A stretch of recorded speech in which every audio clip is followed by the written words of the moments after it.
6, 5, 4, 3, 2, 1.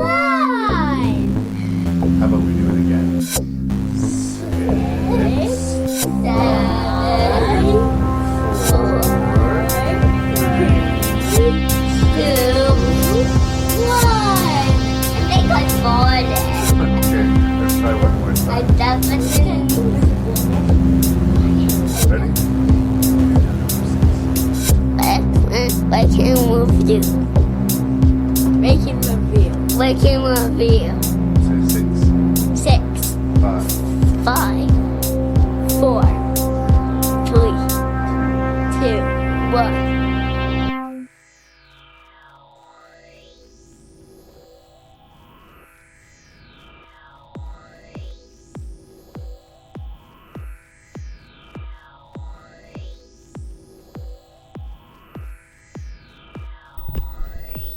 Hello and welcome to the first of an epic two-part, very special edition of Rank and Review, where your host and random Canadian Larry Parsons and regular contributor Mr. Scott Lehman, we're gonna rank our top 30 guilty pleasure horror movies. And I can say with sincerity and, whatever, that you're in for a treat. You're in for a damn treat. I'm just gonna put that right out there.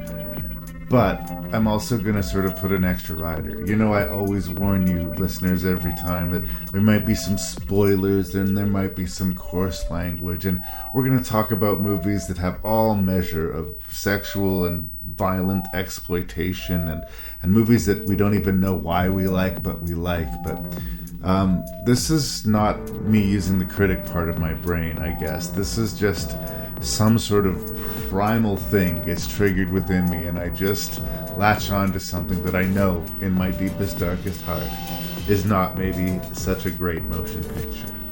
This is my guilty pleasure list. Feel free to not take any of these necessarily as recommendations unless you share my sense and my sort of taste in these horror movies. This is a little bit of a different way in the deep end of the horror swimming pool episode of Rank and Review. And I'm just so grateful to Scott. He came such a great distance, and we actually got to do it in person, which in the age of COVID is such a rare thing. We had such a good time. We drank some beer, and we just had a blast, and I think it comes through. And I'm just really happy to just have a really interesting high-quality episode, and it's just the first of two really interesting high-quality episodes, and maybe I'm tooting my own horn, but toot fucking toot. So as usual, spoilers, coarse language. In the first episode, we're going to be ranking our favorite guilty pleasure horror movies from the 30th to the 16th, and we will be reviewing House of the Dead 2, Cheerleader Camp, and Baby Blood. This is the type of program that your ears are going to be subjected to. This is the murky waters with which we are going to invite you to swim. Thank you so much for listening to Rank and Review. If you have any feedback for me, you can send that feedback to ranknreview@gmail.com. That's ranknreview@gmail.com. You can check out the website at ranknreview.ca. And as always, please know that I appreciate you guys so much for listening. Please spread the word from my podcast to some of those other movie nerds in your circle. And please continue to listen for Rank and Review every other Wednesday.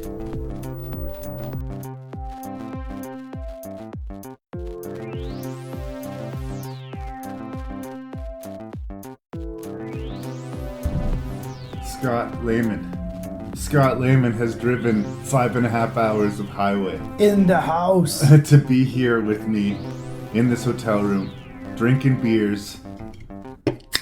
It's gonna be one of those. Yeah, and talking about guilty pleasures. And I think the trick about guilty pleasures is that might mean something different to any given person.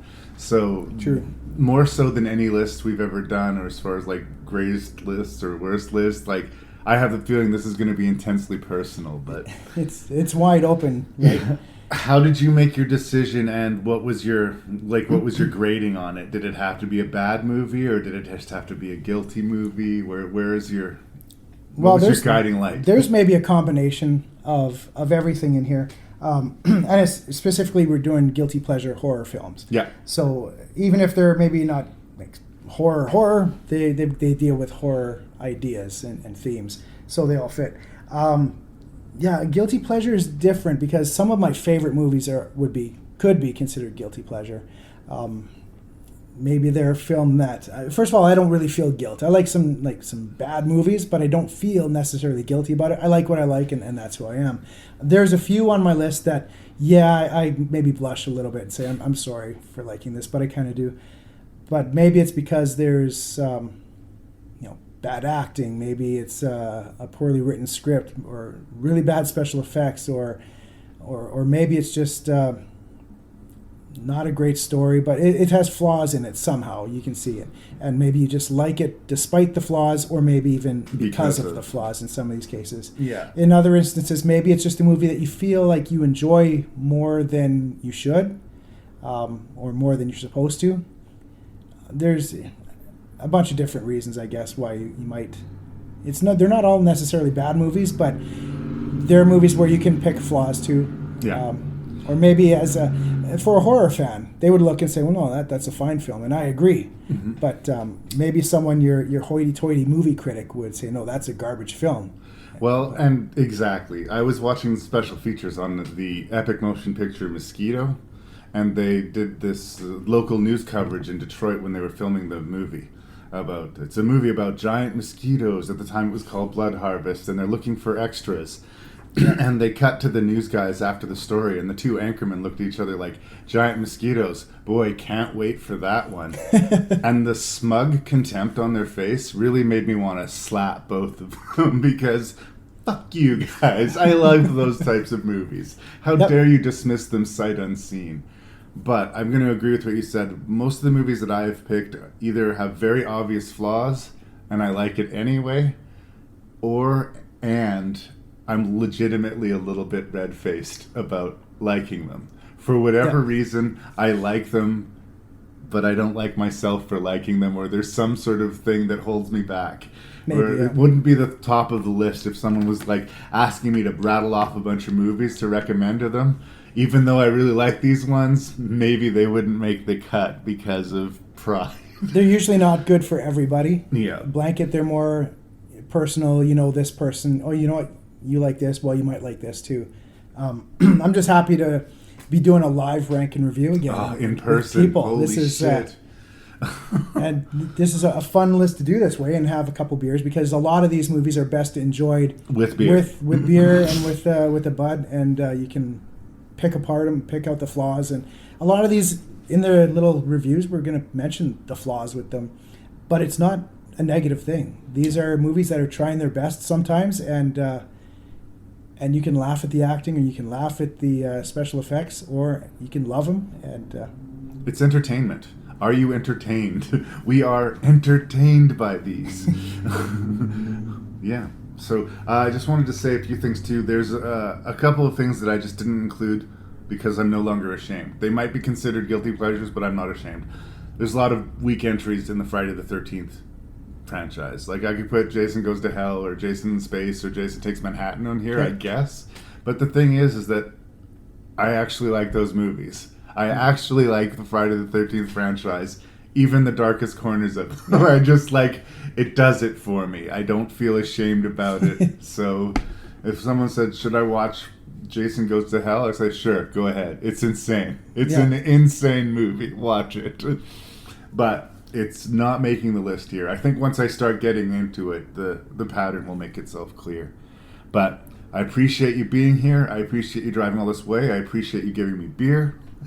Excellent. Is there anything else you'd like to say by way of introduction before we start listing the 30 of our favorite horror guilty pleasures? Yeah, and that's the thing. It's some of our favorite guilty pleasures, and the ones I like all these films. Like Whether I feel bad about it or not is up for debate. The question will be, will you like all of each other's films? Yeah, I have no idea. I'm excited. I have no idea where you're going to go with this. Yeah. I will say that the 80s are going to be heavily represented on my list. Yeah. That's where my kind of world is, and where my guilty pleasures come from my youth and the ones I've held on to. And some of them aren't even that bad of movies, but I admittedly like them more than they deserve to be liked. And there's a specific thing about 80s bad too. Like yes. They don't make bad movies like this anymore. Like they still make bad movies, but not in that way. Not in the obviously incompetent, but we're gonna fake our way through it anyway. Like these movies wouldn't get distributed anymore, and that's heartbreaking. And it's hard for me. I don't even want to say these are some shitty movies, but to some people they would be. Yeah. So I may not feel guilty about it, but if someone else walked into the room while I was watching one of these, they would look at it and say, "This looks dumb," and I'd say, "Well, no, you're dumb. Like, give this movie a chance. It's didn't have a huge budget, but they know it looks dumb, and you're dumb for liking it." Well, okay, fine. But no, I wasn't watching Jason in Space. I was watching pornography. yeah, okay, is that better, Mom? Good enough.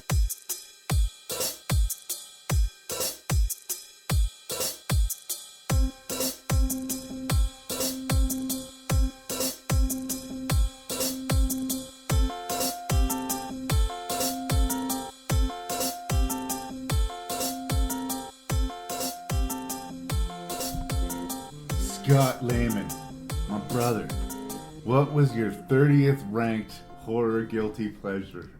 Well, this was tough because, first of all, picking 30, because as I said, my favorite movies are usually the ones down on this side, but let's do it. For number 30, I had to pick a movie out of all these to represent full moon features, first of all. Very nice. So Full Moon is obviously known to be Low budget, cheap horror.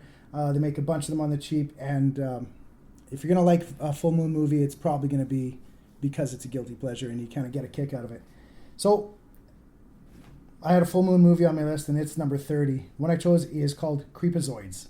Creepazoids. Have you seen Creepazoids, Larry? I think I have, but my memory of it is very fuzzy. So I brought the copy of the movie here to show. I mean, this is not visual, but Larry, describe what you see on this cover. There's not one, but two very scantily clad women with their breasts hanging open, and one muscle brown man. This is all illustrated. Yeah.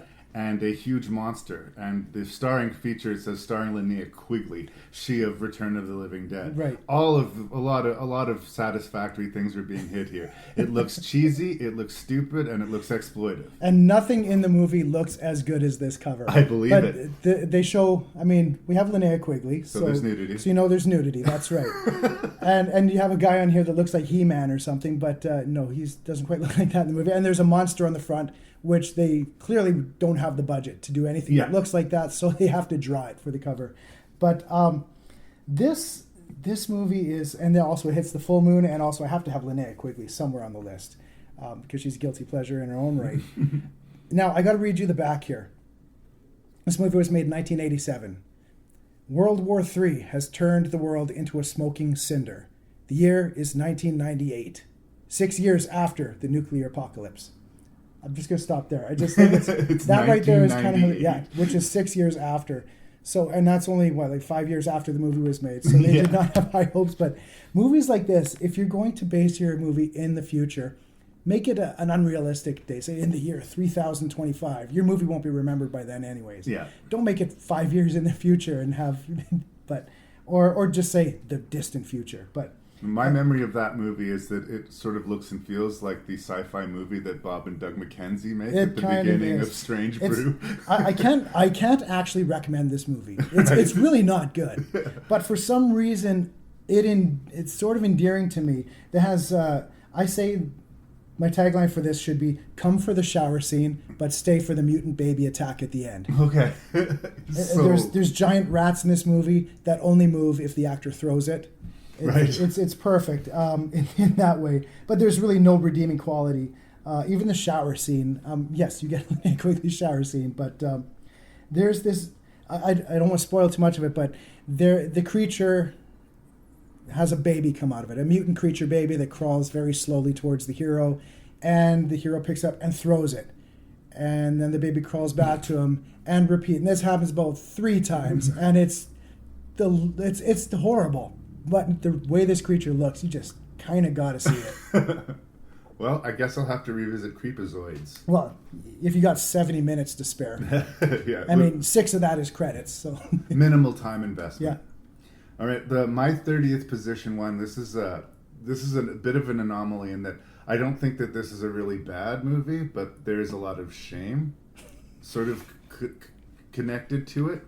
And it also suffers from this problem that I have, even though it's trying to be about, men being bad, that there's just no positive male character to be found anywhere.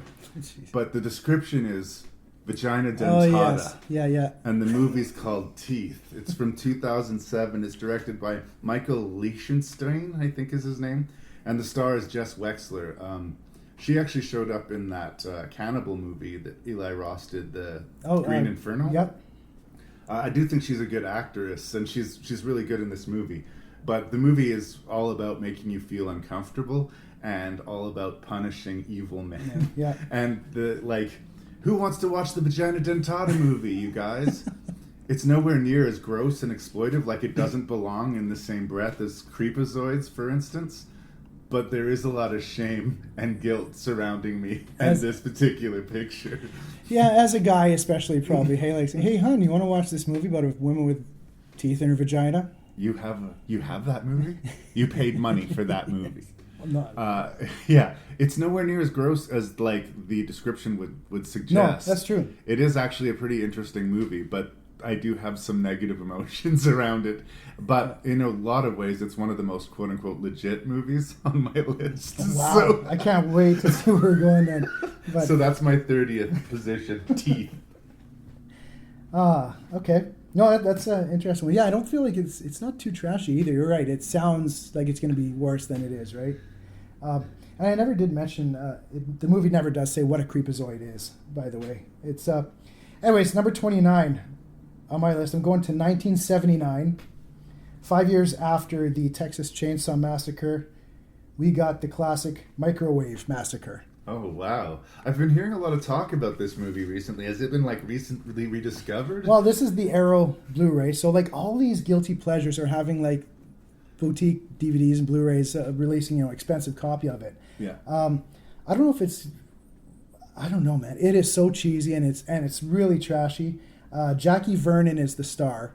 If you don't know him, you'll find his voice familiar if you're watching the movie, and you'll say, where the hell do I know this guy from? And think back to your childhood in December, the voice of Frosty the Snowman. Oh, no. Every December you would watch that special, and Frosty Returns. Remember when Frosty would be like, happy birthday. Yeah. That's this guy. And in this movie he says lines like, I'm so hungry I could eat a whore. It's completely trashy and very cheap. Run down story quickly. One day he's had enough badgering from his nagging wife and her cooking, comes home drunk, pees in the fireplace, and beats her to death with a salt grinder.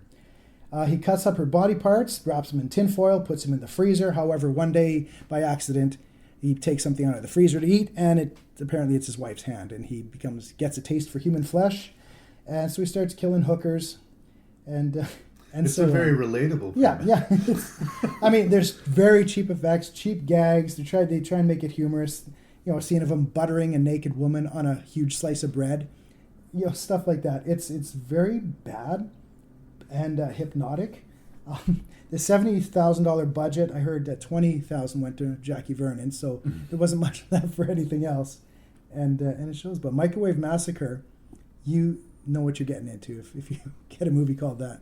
Well, here's the thing. As much as I've been hearing lots of chatter about it lately, and I think it showed up on one of the streaming networks, I have never seen Microwave Massacre. I have no comment. I have no card to play in this particular selection.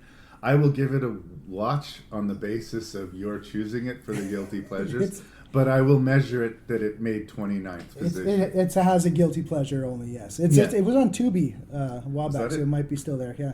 It's just weird because Tubi's the best. For the longest time, I didn't know the movie existed, and it seems like in the last year it's come up quite a few times. Oh yeah, it's just the people you're talking to, just or? in the air somehow. Yeah, maybe it's the Tubi's become a lot more popular now, and a lot of these Arrow releases are showing up on Tubi that you can see for free. So, Nice. So yeah, it's Check it out. why not? In 29th position for me, one of the movies we're going to be reviewing, I have for your consideration House of the Dead 2. Yeah, we're going to go get into it during the actual review. I despised the original House of the Dead, and I kind of despised myself for buying the sequel, even though I paid almost nothing for it. And it sat on my shelf forever. It was just one of those movies that I watched on the right day, and it strangely overperformed for me. I do not think it's a good movie. I think it's a movie that I like in spite of it, you know. But I wanted one to represent my zombie fixation. And, like, Yeah. I am very forgiving of zombie movies. And, like... And that's the one you chose. This is the one I chose for some reason, just because of my specific memory of it, of going into it so shields up and then coming out of it being like, yeah, you know what, it is what it is. And that is not me foaming at the mouth. Oh, it's rough hewn, it's Canadian made. It is so much better than the original, while not being any particular great shakes itself. If you feel like watching a low budget zombie movie, this is another It's one. one of them. Yeah. Yeah. That's pretty much all I got to say on that one. We're going to talk about it in more length. And you also made me go Watch out it. and buy a copy of a movie I didn't have, but maybe I could have found it streaming. I couldn't find it anywhere. But yeah, it is what it is as well. Based on the hit video game series. This is where it all started. The first zombie was created here. How? The professor was trying to bring back the dead. It's a new infection. It's deadly. We've lost contact with our forward recon patrols, but before we did, they confirmed a stage 1 outbreak at a university campus. Careful. It spreads through the victim's blood within seconds. Get away from them! And within minutes, the dead will walk the earth again. There's a dead man walking, he just doesn't know it yet. But this time, We're a medical research team! We're here to help! she's leading a team of operatives. If she didn't have contact with another person, could the infection have gone airborne? We gotta move! Prepared to stop the virus. First hyper sapien. We can get a sample of her blood. We might just be able to synthesize an antidote for the infection. No matter what. Emmanuel Auger of Saw 2 and Quinn of Starship Troopers 2 with Sid Haig from The Devil's Rejects and Sticky Fingers. House of the Dead 2. Okay, House of the Dead 2 from director Michael Hurst, starring Canadian actress Emmanuelle Auger? I don't know how you say her name. I've seen her in a lot of Canadian television and a lot of cheaply produced Canadian horror movies. Okay. Why in the fucking world would I make my good friend, Scott, watch House of the Dead 2? Not just watch it, I had to go and seek it out and buy it. He purchases a copy of it, which, as I told him, please do not overpay for this movie. Well, here's what House of the Dead 2 represents to me. First of all, it is a sequel that is way better than the original. Uwe Boll, however you say that idiot's name, Yeah. his first House of the Dead is one of the worst movies I've ever seen, period, end of sentence. And they had money, and they had, like, somewhat of a cast, and they had a property that was popular. And I am such a hoe for the zombie genre that your movie has to really, really, really fail, like, on a pretty fundamental level for me to hate it. Yeah, you'll give it a chance. And I hated House of the Dead. I hated it. So why did I even bring myself to watch the sequel? Well, when all the DVD stores were dying, towards the end of it, they were practically giving these movies away. I was going to the horror sections of the video stores and saying, Me too. Yeah. Don't got it? I'll take it. $2 a movie? I'll take it. And one night, I was looking at the stack of movies, and there it was, House of the Dead 2. And I don't know if you've had this experience where it's just the right movie, the right time, and the right day. Like, I was sitting there with my arms folded saying, shame on me for watching this movie. And something would happen, like Sid Haig would say some stupid line, and I'd kind of smile and shrug. Or there'd be a particularly nasty zombie kill, and I'd kind of smile and shrug. And And then you're thinking, it's not that bad. it's just for zombie aficionados, but maybe it's because the bar was set so low by the original, or maybe, like I said, it's that I'm such a hoe for low-budget zombie movies. But when the movie was over, I was like, kind of like that. And look, it's hard to defend it on anything beyond. It was very personal to me. But they tick all of these genre boxes, you know. They've got some familiar cameos, you know. Mm-hmm. Gunnar Hansen really worked for you in Mosquito, you know. Sid Haig really worked for me, brief as it was here. Yeah. They play within the realms of the zombie sort of construct, but they add their own little wrinkle, however minimal. The acting is not good, but it is not terrible. Well, fair enough. And the movie has an energy to it. It's possessed of that weird Canadian, made in Canada strangeness, where there's just a couple of scenes that are a little bit weirder than you'd expect or maybe want them to be. And I don't know. It shames Uwe Boll's House of the Dead. Is it a good movie by itself? I don't know. Did I enjoy watching it? I kind of did. I'm not proud of it, but I kind of did. I didn't hate it, okay. I guess. And I didn't really even it was fine. It was one of those where, yeah, it's harmless. If you want to put on a cheap zombie movie, it's one of them. And I had not seen the first House of the Dead. You're lucky. I had purposely avoided it. I've heard of its reputation. I've seen enough. You know, I know that he inserted video game footage into the movie. Yep. It's just trash. And I thought, I'm not going to waste my time seeing that. So I avoided it. This came out. Well, there's no point in me seeing this. And then here we are, so many years later, got to do a podcast with Mr. Parsons. And, so, and here we are. Yeah. So I was worried. I thought, okay, this is not going to be good. How am I going to follow this complicated plot if I haven't seen the first one? So there's going to be all these unanswered questions. And I haven't played the game either. So how am I going to follow this zombie movie? Turns out it wasn't that hard. I was disappointed that it took 2 full minutes before nudity and wet T-shirt scenes happened. Right. I thought, wait, is this American Pie? Or like what was I watching for a while? But... and then, it turned into a zombie movie. The opening was actually decent with Sid Haig. That was kind of surprised to see him. And starting from the beginning, watching the credits go by, I noticed it's starring somebody called Sticky Fingers. Yeah. And maybe I'm old and not as hip anymore, but do I really have to take somebody named Sticky Fingers seriously? And so it's like Sticky Fingers as Dalton. And so I'm like, I can't wait to see who Dalton is. Just... Hey, Mr. Fingers. But here's my consideration on that. I don't know anything about Sticky Fingers. Okay. I assumed he was like a I don't know, a musician, a hip hop artist or something like that. Like a rap it name, sounds like a rap name. But right? it's really strange. not cool. Not very cool. But for some reason, a lot of these guilty pleasures, I've noticed it, have this. Yeah. Where they cast like a one-time popular musician in the movie. Like one of the Stooges was in Mosquito. Okay, I didn't notice that. Right? And I don't know. What's a good example? LL Cool J in Deep Blue Sea. What the hell is he doing here? Ice Cube in Anaconda. What is Don't he even doing? say Busta Rhymes. Exactly. Like, but they show up. Like, it's like they want somebody quote unquote famous in their movie, but no actors will say yes, so they get a musician. I just thought it was funny to that's sing the great. name. It's great to include a musician, but like just for the sake of including them, that seems strange to me. Anyway, yes, Sticky Fingers. So the name, they refer to these zombies as Hyper Sapiens. Is that a nod to the first? Do they do that? Or I don't remember that being a part of the original movie. As far as I know, the only connection to the original movie is we see a woman at the beginning of the movie in a wheelchair who gives out orders. Okay, yeah. She was in the first film. Beyond that, and they talk about interviewing people who had been at the original island, there is no connective tissue at all. Not that you would want there to be. Like, I think this movie would have benefited greatly if it had a different title. I don't know how being called House of the Dead 2 helped it in any way. No. I found, as I was watching it, I've heard many of your reviews, you talk about films that you kind of forget as you watch it. Right. And this was kind of one of them.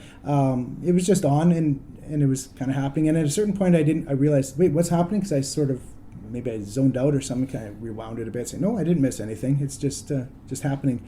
It does pick up, though, the final half hour or so.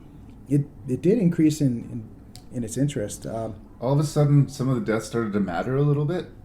Or am I crazy? Well, I don't know if they mattered. No, they were kind of like, "What do you mean?" The girl that says he's a nice guy. Maybe I'll ask him out one day, and then she dies of course, right away. right after that sentence. And then there's the guy Bart that they're making such an effort to show what an asshole he is. Yeah. He's taking rings off dead bodies, taking selfies with naked dead women zombies, and just doing everything like that. So we're like, okay, so he's the asshole. So we're gonna like it when he. It'll be when a he dies. spectacular end for him. Yeah, It's very familiar. Then he gets bit by a mosquito. Yeah, and that's how he's infected. Weird connection. Yeah, but they never really did take that mosquito thing Very any far. further. No, I thought that was going to be the twist to this movie, but it turned out no. There are threads of the plot that are like abandoned. Again, I can't even really fully defend the movie. I love a low-budget zombie movie that's trying. And this movie's trying. It's not always successful, but it's trying. That asshole character you were talking about, by the way, you know Michael Parks? Yeah, His son. that's right. It's his son. Yeah. That's his son who's playing that part. Fun fact, everybody. That's a Cooper character, which is a very staple thing that you kind of like almost have to come to expect. And that particular beat, I think, was played well enough. We knew who this guy was. We knew what role he was going to play, and he played exactly that role. But, that was part of the aesthetic of the movie. Just like, what was with the weird panty raid sequence at the beginning of this movie? Yeah. Was that, like, going forward for the rest of the movie? What did that add? Like, It was your favorite part of the movie, but well, I mean, I didn't hate it, but it wasn't like...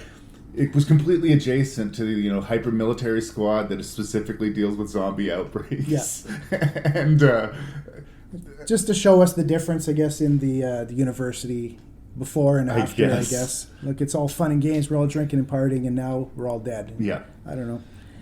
There was one moment in this movie for me, which is the come on movie. the come on movie moment comes at 1 hour and 5 minutes. When Nightingale and Ellis are trapped with patient zero. She shoots it in the head, and the guy gets zombie blood on his face a little bit. But he smears it downwards over his mouth.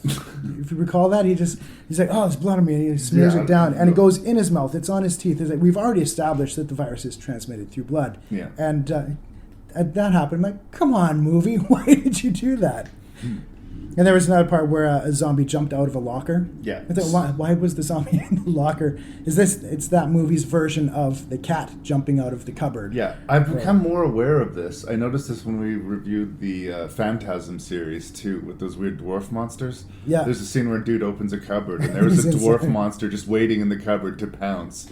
And it's a jump scare, but when you think about it even a little bit, it falls apart. But I think that's true with a lot of the movies we're discussing today. If you think about them too much, they will fall apart in your hands. Mm. There's something attainable about a low-budget zombie movie. I've been in low-budget zombie movies, and I've watched an awful lot of them. And really, there's a lot of movies that could have taken this slot. For some reason, House of the Dead 2 jumped into my mind when you asked this. But there's zombie strippers. There's like... Oh, yeah. Which is actually strangely incredibly similar to this, with the military squad that's specifically designed to fight zombies, and how their portrayal of the military is completely not credible at any point. Like, a couple of the characters look like they've never carried a gun in their life. But I don't know. I go with it. And that's what most of the guilty pleasure movies ask you to with it. This is the one of the list that I'm the most ashamed of. This is the one of the list that you can probably tell that I have the most difficulty finding positive things to say. Yeah, there's violence for the sake of violence. There's nudity for the sake of nudity. The script's not great. It just has enough going on to get you to the next scene. What it didn't do, which a lot of these do, was bore me. I don't remember being particularly bored. And that's, I guess, maybe what I was expecting. Like, part of it was the right movie on the right day, and part of it was low expectations, Yeah.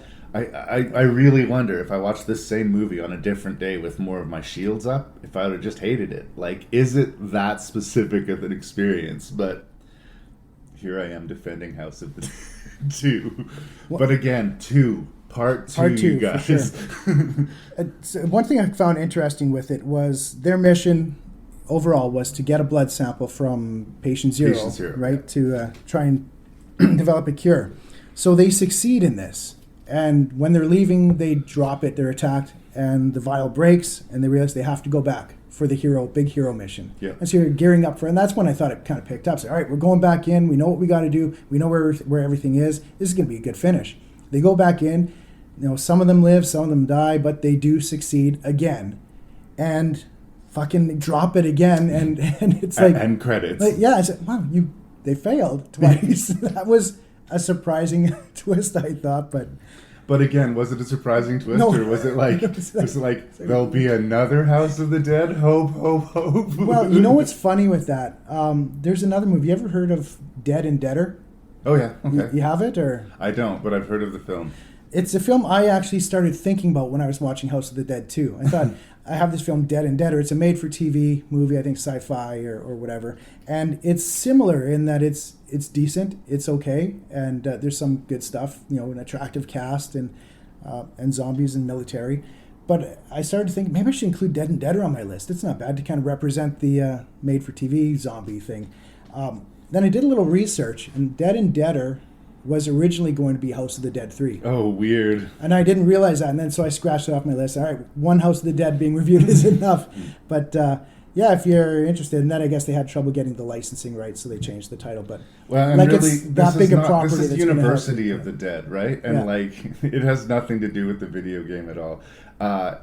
It's low rent, low budget zombie movie number 512 is essentially what it is.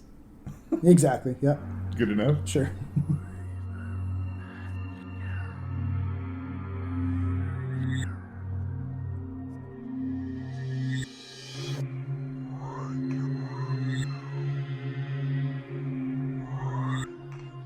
Let's see what I got next. 28. Sticking with the 70s for me. 1976. One of those giant animal attack movies. Nice. H.G. Wells, The Food of the Gods. Oh, very nice. Okay.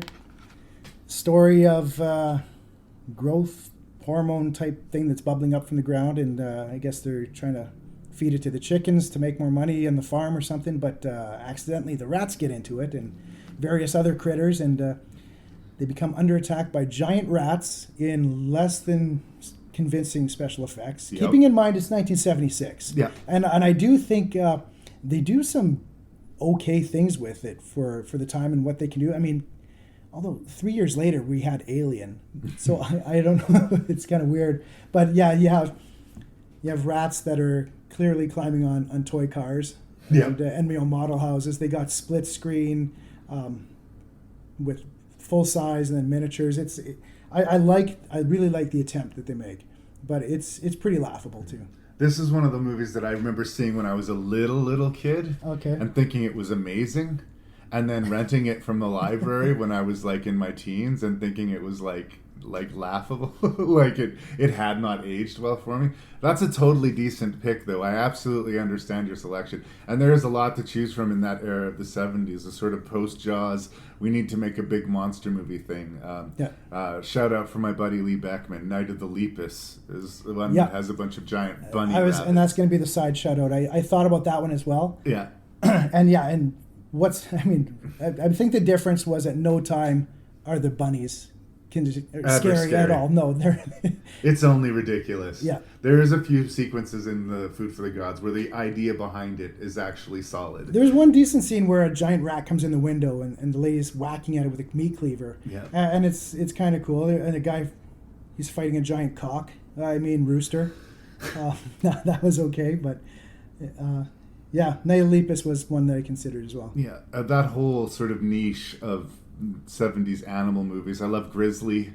I love Prophecy. I love that whole guilty pleasure vein in there. So yeah, I'm glad to hear that represented. Good choice. Right on. In 28th position, a fairly recent discovery in the podcast.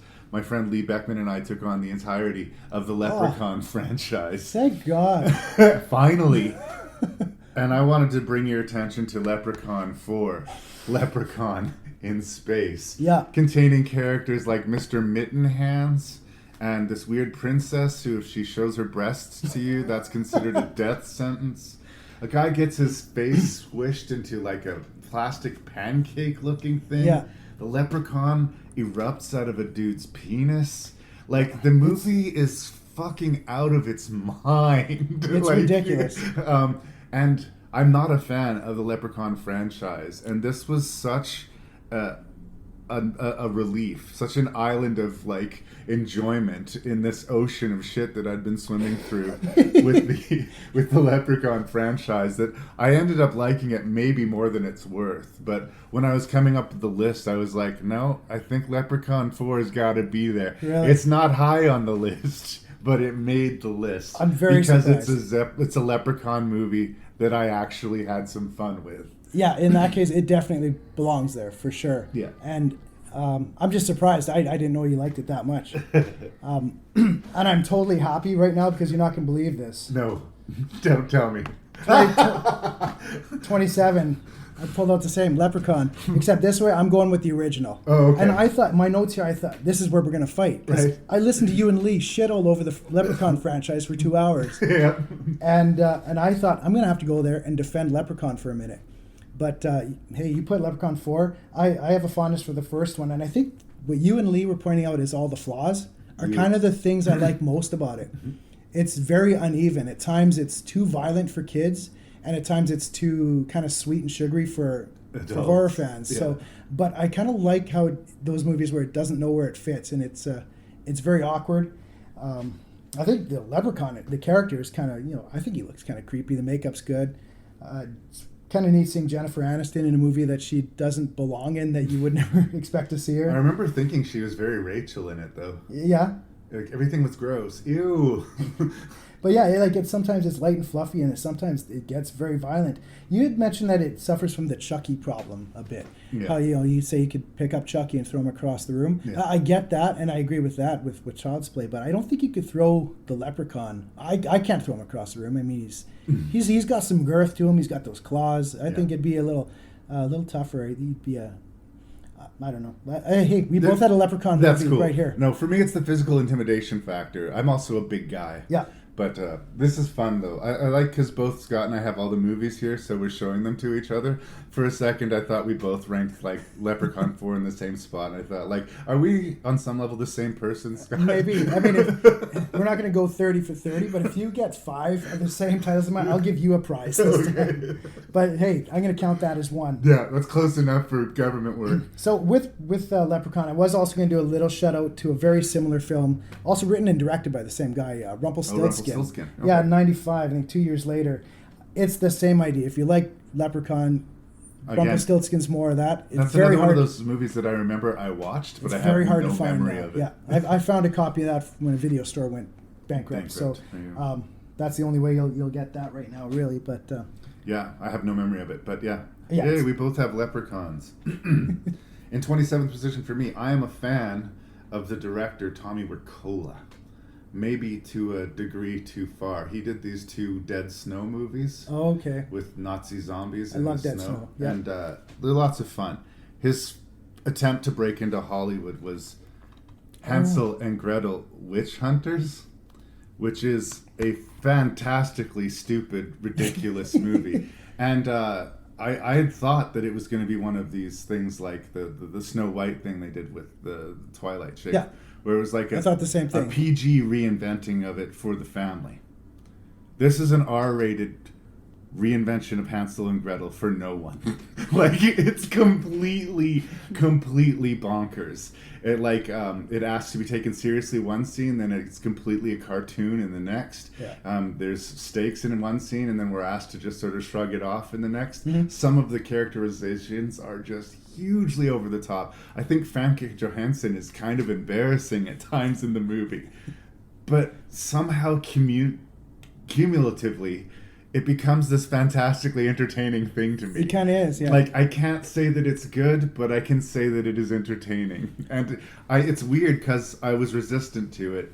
I couldn't almost admit to myself how much I enjoyed it. But I've watched it 3 times now, and every time I like it a little bit more. And also, I have to mention Gemma Arterton. She is so beautiful. She's so beautiful. She's British. She's got those freckles and that accent, and I have strong feelings about the bizarre movie Hansel and Gretel Witch Hunters. Are we still friends? No, that's funny because I felt the same way. I used to see that in the dollar store, in cheap places, and I looked at the cover and I thought that's going to be like a fairy tale Snow White type thing, and I blew it off. And you did this on Rank and Review once. That's right. That movie, right? And I listened to that, and you guys kind of swelled about it. And I thought, you know what? That's not what I expected it to be. Maybe I will check this out. And so, yeah, I think I got a copy for like $2 or something. Not hard to find. No, and I enjoyed it. Same thing. It's like, this is way better than it has any right to be. Or not better, but more enjoyable. Yeah. It could be arguably it's a little bit of a fairy tale fantasy realm here, but like it's a hard R. There is full on violence in yeah. A giant ogre squishes a guy's head with a log. I mean, he does. Yeah, it does happen. So, Hansel and Gretel Witch Hunters. What an interesting list we have so far. Well, 26. Yeah, please. This is the lowest. I also looked at the IMDb ratings after I made my list, just out of curiosity to see where I stood. This is the lowest rated movie right now on my list, according to IMDb, at a lowly 3.6. And it's probably the trashiest of my 30. And I feel a little bit scummy. It's from 1985. I present to you Evils of the Night. Congratulations, Scott. This is your second pick that I have not seen. Okay. This one I'm glad I brought the cover because I want you to see this. The headline says, Alien Vampires in Search of Teenage Blood. Yeah, and there's a woman sort of spread out, titties up, and a very Millennium Falcon-looking spaceship. That's the thing I was going to say. Is that the Millennium Falcon on the cover? If it isn't, I mean, somebody's owed money for that. I mean, this lady's clearly, she looks like she's being tortured and maybe almost orgasmic, but this movie it's almost a porno. Okay.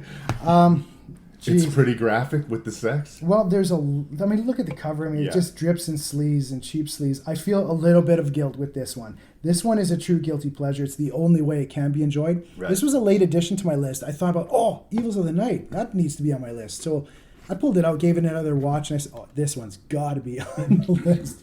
So,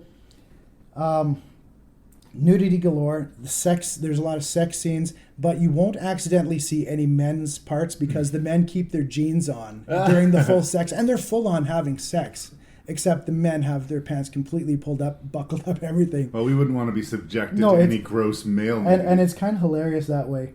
A big cast of recognizable names. You got star-studded for this kind of film. You got John Carradine, Tina Louise, who you will remember as Ginger on Gilligan's Island. Oh, yes.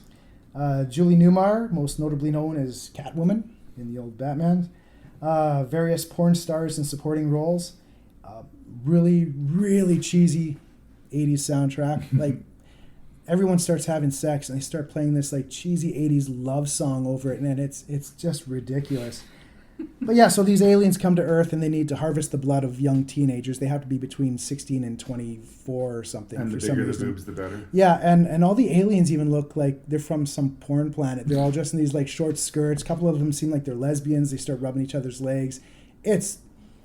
It's really, really trashy, but it's kind of fun to watch as well because they hire two men that work at a local garage, two elderly men to capture these young people and bring them to the aliens. So the old men from the garage wear face masks to cover their identity, but their jumpsuits have their name embroidered on them, and it's just hilarious. The last half hour, they forget about the aliens and it turns into sort of a slasher where these creepy men want to hump the girls now. Right. He says, I'd sure like to hump one of them, and so it becomes these creepy old men trying to capture these girls that just cannot get out, and they don't know how to open a door. It's probably something in the presentation. It certainly doesn't sound like a very interesting movie, but like... it's not. But you put it on and it's hypnotic. You're like, where is this going to go? What's going on? What from the planet porno? What the hell? And again, this is not judgment. I mean, they can't all be Leprechaun 4. I want to mention Austin Powers. Okay, way off topic, but you know the scene in Austin Powers where the guy gets run over by the steamroller? Yeah. From very far away, he had plenty of time to leave. There's a scene in this where a guy gets squished by a hydraulic car lift. The one mechanic, is laying down on the ground, and they got him down, and they start lowering the car lift very slowly down, and it cuts to him going, ah, and then it squishes him. Maybe instead of yelling, ah, maybe roll out of the way a little bit. This is a classic conceit in horror movies, by the way. That infamous woman who gets the sliver of wood in her eyeball in that zombie movie. Yeah. Use your hands. Use your hands. Use your hands. What's going on? I mean, it's an amazing sequence, don't get me wrong, but I think I know what you're talking about. Yeah, this is a very, very sleazy movie. I would feel, I like watching it, but if someone walked in on me at the wrong time, I'd be like, I'm just watching a horror movie. Yeah. I'd never seen it before. I didn't know. It's okay, man. You're in a safe place. I want you to know you're in a safe place. So, for my 26th position, this is a tricky one. It's Canadian made. I've got a soft spot for Canada. The director is Maurice Devereaux. It's one of those movies where you can tell they just didn't have the money to pull off what they were trying to pull off. It's an end-of-the-world cult movie called End of the Line. And it's got some really weak acting in it. And the cover kind of blows the ending of the movie.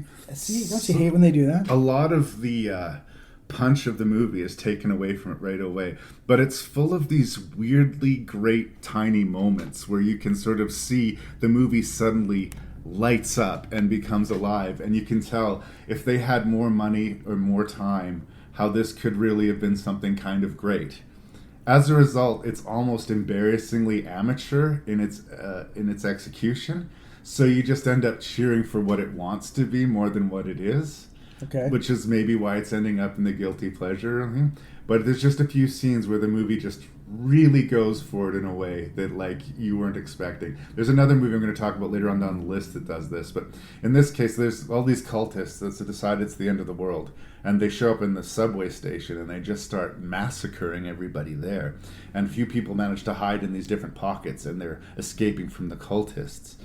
And there's a scene about halfway through the movie where this pregnant woman's been captured and the husband wants to go to rescue her. And when he gets there, she's dead. And they kill him and lay him next to her. And they cut the baby out of her and they put the baby on top of them and pose it. And it's not pulled off in a very convincing way. Okay. But it's like, holy shit, you guys. Wow, that you would even dare to go there. I appreciate your balls. It doesn't quite work, and it's got an ending that actually would have worked again if the cover didn't spoil it for you. But there's enough there that I'm cheering for the movie. It's not a good movie. So the guilty part comes from how vicious it is? Or? Yeah, the ugliness in it and these little, like... there's moments of brilliance in them, but the brilliance is also really, really dark. Like, too dark. Well, I haven't seen it, but I'll check it out. When you do, again, be forgiving of the performances. There's some really weak acting in it. Dude, I just talked about Evils of the Night. Yeah. I think we're going to be fine. And pretend you didn't see the cover. But it's called End of the Line. It's an obscure Canadian low-budget horror movie. And I feel like I'm the only person who defends it. I'll try and seek it out and defend it soon. All right. Number 25 on my list of guilty pleasure horror films. We go to 1984 for the VHS slasher Splatter University. Oh, no. No. You a fan? Oh, yeah. Oh, yeah? Very low budget. Grading characters. Very uninspired acting. Shout out to the lead, Forbes Riley. The girl that's not on the cover. This girl on the cover is not in the movie. But the girl that plays the lead is quite good, actually. And likable. And you kind of wish that she was in more stuff like this. But, yeah, the characters in this movie are such shitheads. The character in there called Wolf, he spends the whole movie going, ow! Fuck, you want to kill that guy. And I can't wait till he dies. Unfortunately, he never dies. The killer only likes to kill women, I believe. But it's a really... Even on Blu-ray, it feels like it's on VHS. It's just got that quality to it. One of the kills is weird. The killer slashes someone's forehead, which would be painful and uncomfortable, but I don't think you're going to die from that. But my favorite thing in this whole movie, I just wanted to point out one thing, is the unnecessary title cards and strangely confusing. The opening title card says 2:43 p.m., William Graham, a paranoid schizophrenic, is discovered missing. So very specific. The next title card is after that scene. Well, first of all, the guy, escaped mental patient, stabs a doctor in the penis and steals his lab coat and gets out. Like you do. Yep. And the next scene is 3 years later, title card, and then female teacher gets stabbed in the boob, because boys get stabbed in the penis, girls get stabbed in the boob. Then the next title card says, the next semester, yesterday, which makes absolutely no sense. It's like they were trying to make sure everybody knew where they were. But are we in the future or the past? We can't be both at the same time. Your attempt at clarifying things have only muddied them. Yeah, it's that kind of movie though, and I love that title card. I rewind that every time. Say, wait, what? I try and understand it, but this one sort of gets crossbred in my brain with what is the name of the? Is it Horror High that has like George Clooney? Yeah, that's in it. Return to Horror High. Return to Horror High, which is much more of a deliberate, straightforward, stupid comedy. Yeah. Whereas I think this movie is more trying to be an actual slasher film. It does, yeah. I think Splatter University comes closer to me to being so bad it's good, as opposed to being a guilty pleasure. It's just like I laugh at the movie, like not with. Yeah, it's pretty bad. The soundtrack has one song on it that they play over and over. They like it.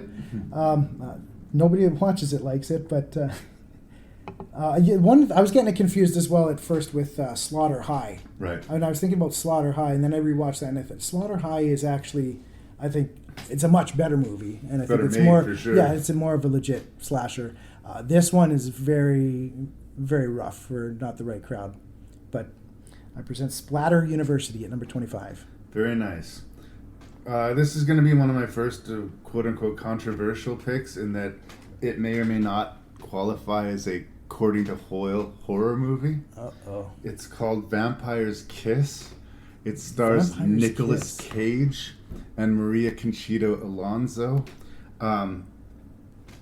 Talk about crazy movies.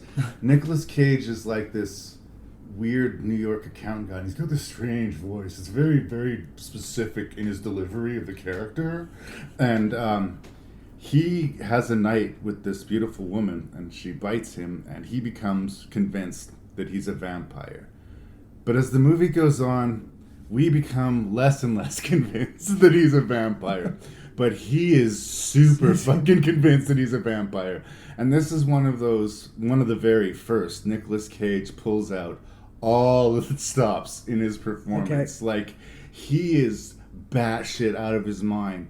There's a famous scene, I think it's like memed, you could probably find it on YouTube, where something's been misfiled, and he's yelling at the secretary about how you can't misfile things, and he screams the entire alphabet at her. Not A, B, C, D, E, F, G. He screams the entire alphabet at her. He'll flip his couch upside down and sleep underneath it like a coffin, and he'll put fake fangs in his mouth and run around the streets yelling at strangers, "I'm a vampire! I'm a vampire! I'm a vampire!" Vampire's Kiss. It is one of the most fucking insane movies I've ever seen. Is it a horror movie? Well, that's the question. I think it might actually be a comic satire, or else like a failed attempt at a psychological sort of horror movie that gets consumed by Nicolas Cage's performance. But well, I mean, there's vampires. Yeah, does anybody die? Spoilers, but yes. Okay. And it's definitely got its moments that'll make you kind of cringe. For instance, there's a scene in the movie where Nicolas Cage eats a live cockroach. Okay. And apparently, the director was mad at Nicolas Cage that day, so he made him do it 3 times. It is an incredibly strange movie, but it's worth watching.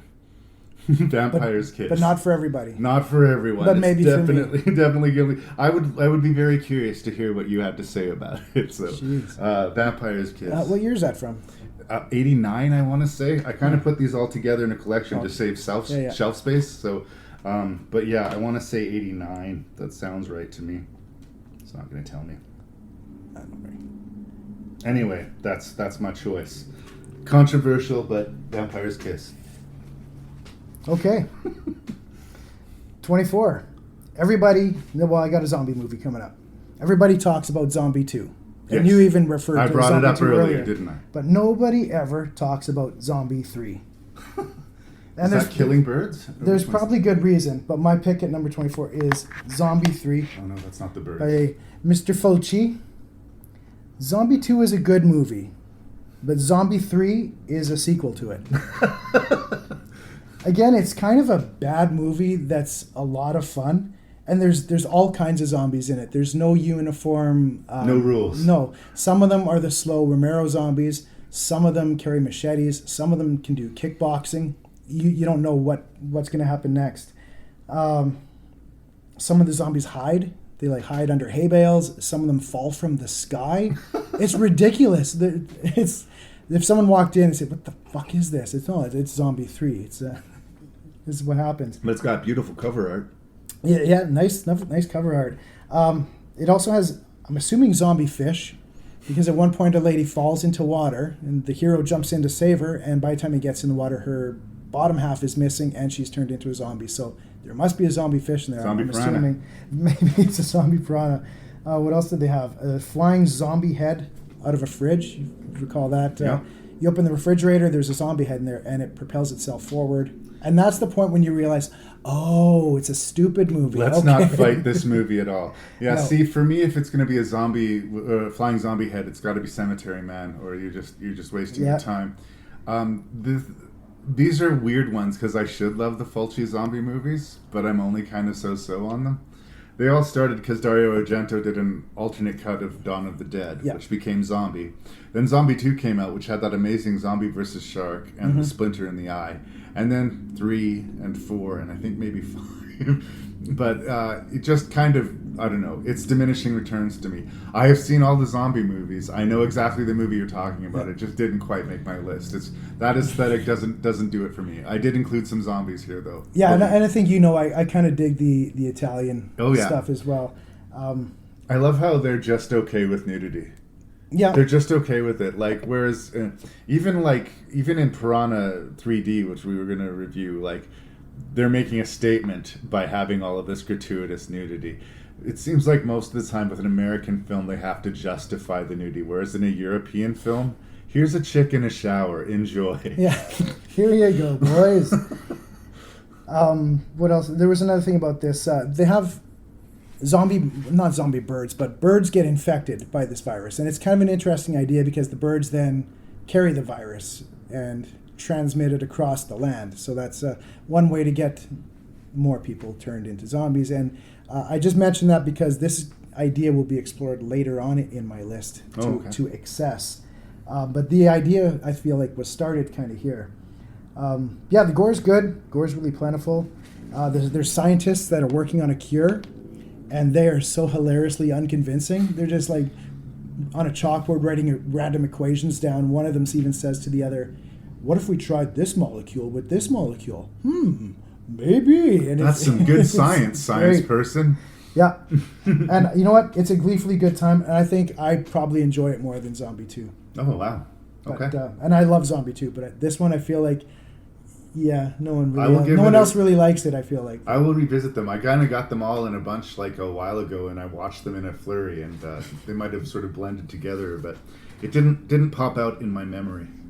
In 24th one, this one's got to be a special shout out for my friend and regular contributor, Mr. Jeremy Cook. We used to frequent this video store in town called 49 Cent Video, and whenever we saw the copy, we'd say we should rent this, and then we go, no, fuck it, it's got robots in it. Oh. It's called Chopping Mall. Oh! I don't Nice. actually have the case here, but I just brought a space filler. But it's directed by Jim Wynorski. The interesting thing about that dude is he did a movie that I reviewed in my best episode ever called Hard to Die. Oh, yeah, Which yeah. is another direct-to-video sleaze fest. The same director. Is that one's not showing up here? That one didn't show up Okay. here. I just wanted to mention same director and similar in feel. Linnea Quigley, I believe. Or is Linnea Quigley in this one? No, she's in a different one. She's a different one's coming up. Kelly Maroney and... It certainly has no shortage of pointless nudity, and a bunch of people come into a mall to have sex and party, but the security robots go crazy and start killing people, and that is it. It's like a horror version of Short Circuit. Yeah. Johnny Five not taking shit anymore. Let's disassemble Stephanie. It's super goofy, it's super sloppy, but I don't know. It's got something going on. Yeah, I can see its inclusion. I thought about that one actually, about putting that on me, but I almost thought maybe it's too good. I don't know. But it's funny because it does have that cover art that really spoke to me and doesn't really live up to it at all. No, it doesn't show at all what the movie is. I wanted to see a chopping mall. I wanted to see a killer in a mall kind of thing, but yeah, chopping mall is great fun. Funny story though.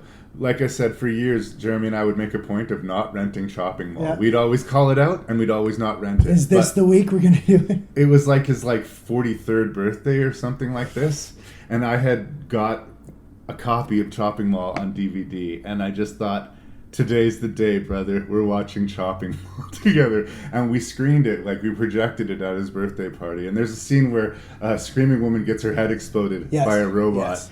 And it just brought the house down. Everybody was just screaming with laughter. Nobody thought it was a good movie, but everybody was glad we watched it. Oh, yeah. Everyone has fun with it, but you're right. It's what happens? The mall gets struck by lightning, and now the robots are evil. Something like that. Something like that. Yeah, that's how it works.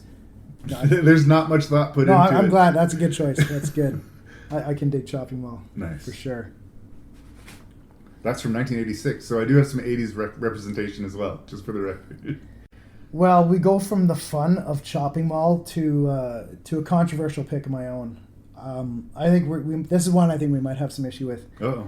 I'm not sure where your thoughts are on this one, but lots of my picks are fun. They're fun, bad movies, but this one's a bit different. It's a controversial movie from 2009 that got a lot of press and a lot of hate, and it's kind of ugly, and the movie is called The Human Centipede. Oh, no. Oh, no. Okay. But it's like a car crash. One of those car crashes where you drive by and it looks horrible, but you really slow down because you just kind of want to see a little bit more of it. And that's kind of The Human Centipede. It's the idea of it is nasty and vile, and I think the movie itself is not as bad as its reputation. And I feel like this is one where I feel a little bit guilty liking because some people are going to look at you differently if you say, "Oh, I like The Human Centipede." You piece of shit. What are you saying, right? But don't judge the movie before you've seen it. I think that's usually a fair statement. That said, if it sounds like something that you're not going to be into, The Human Centipede, you're probably right. I think this is so far the only pick that you have that I kind of just disagree with. Yeah. I don't believe the hype in the movie, and it's not that it's too gross or I agree it doesn't necessarily live up to its reputation, but I don't find it frightening. I don't find it interesting, and I didn't enjoy the experience of watching the movie. So that's just me. I know Lee's a big defender of it. A lot of people, especially way to go, Lee. A lot of the people, especially the first movie, I think the further it goes into the series, the less respect it has. But I thought a little of that main character went a really long way, and I think that it was basically just a movie sold on the sort of ass to mouth sort of premise. Yeah. And I guess it delivers on that, but I mean, I don't know. That's just never what I was looking for in a horror movie, and I wish I could have come away from it thinking something other than, well, I guess that was Human Centipede. Yeah.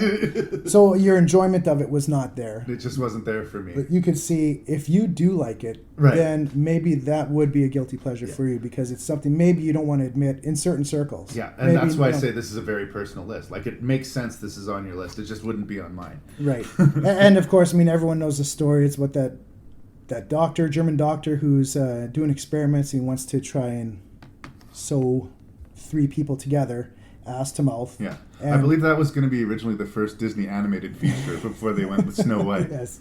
But, I mean, this movie to me is, I kind of went into it with a curiosity, because you've heard about it, and it's sort of notorious, and I thought, I've heard about this, it sounds horrible. And then I got my hands on a copy, and I thought, I'm going to check this out, because it sounds horrible, but I need to check it out myself. And And I thought it was a fairly well-made movie, and I get judged for that a bit. But that ending, the way the ending leaves you, it's just sort of like it's not good for anybody. Nobody wins. I love just how downbeat that ending feels, but that's just me. Hey, look, I'm going to talk about a super ugly movie right away now here, too. So, Okay. So this can be my one of those. In 23rd position, and I was talking about the similar thing with End of the Line in a movie that's kind of essentially incompetent, except for surprises you with its sort of bursts of ugly genius. This film's called 100 Tears. Oh. It is from 2007, directed by Marcus Koch, Koch. And it's about a killer clown. You and I have discussed a killer clown fairly recently, and I think that sort of the demented awfulness, that the psychology of Terrifier is here, but they don't have the skill to pull it off. Okay. Like, the acting is wonky. There's some terrible shadows and like production problems. There's even a couple of scenes where there's like this like audio background noise going on over top of it. So you're like, okay, great. Why will I watch it? The kills. The kills in this movie are crazy. Like, nothing else has put that much care and love into the movie except for the kills. And like, it's a completely, there's a crazy clown and it's killing people. It's not even really clear why. Yeah. Well, crazy clowns don't need motive. That's right. It's because he's a crazy clown. That should be good enough.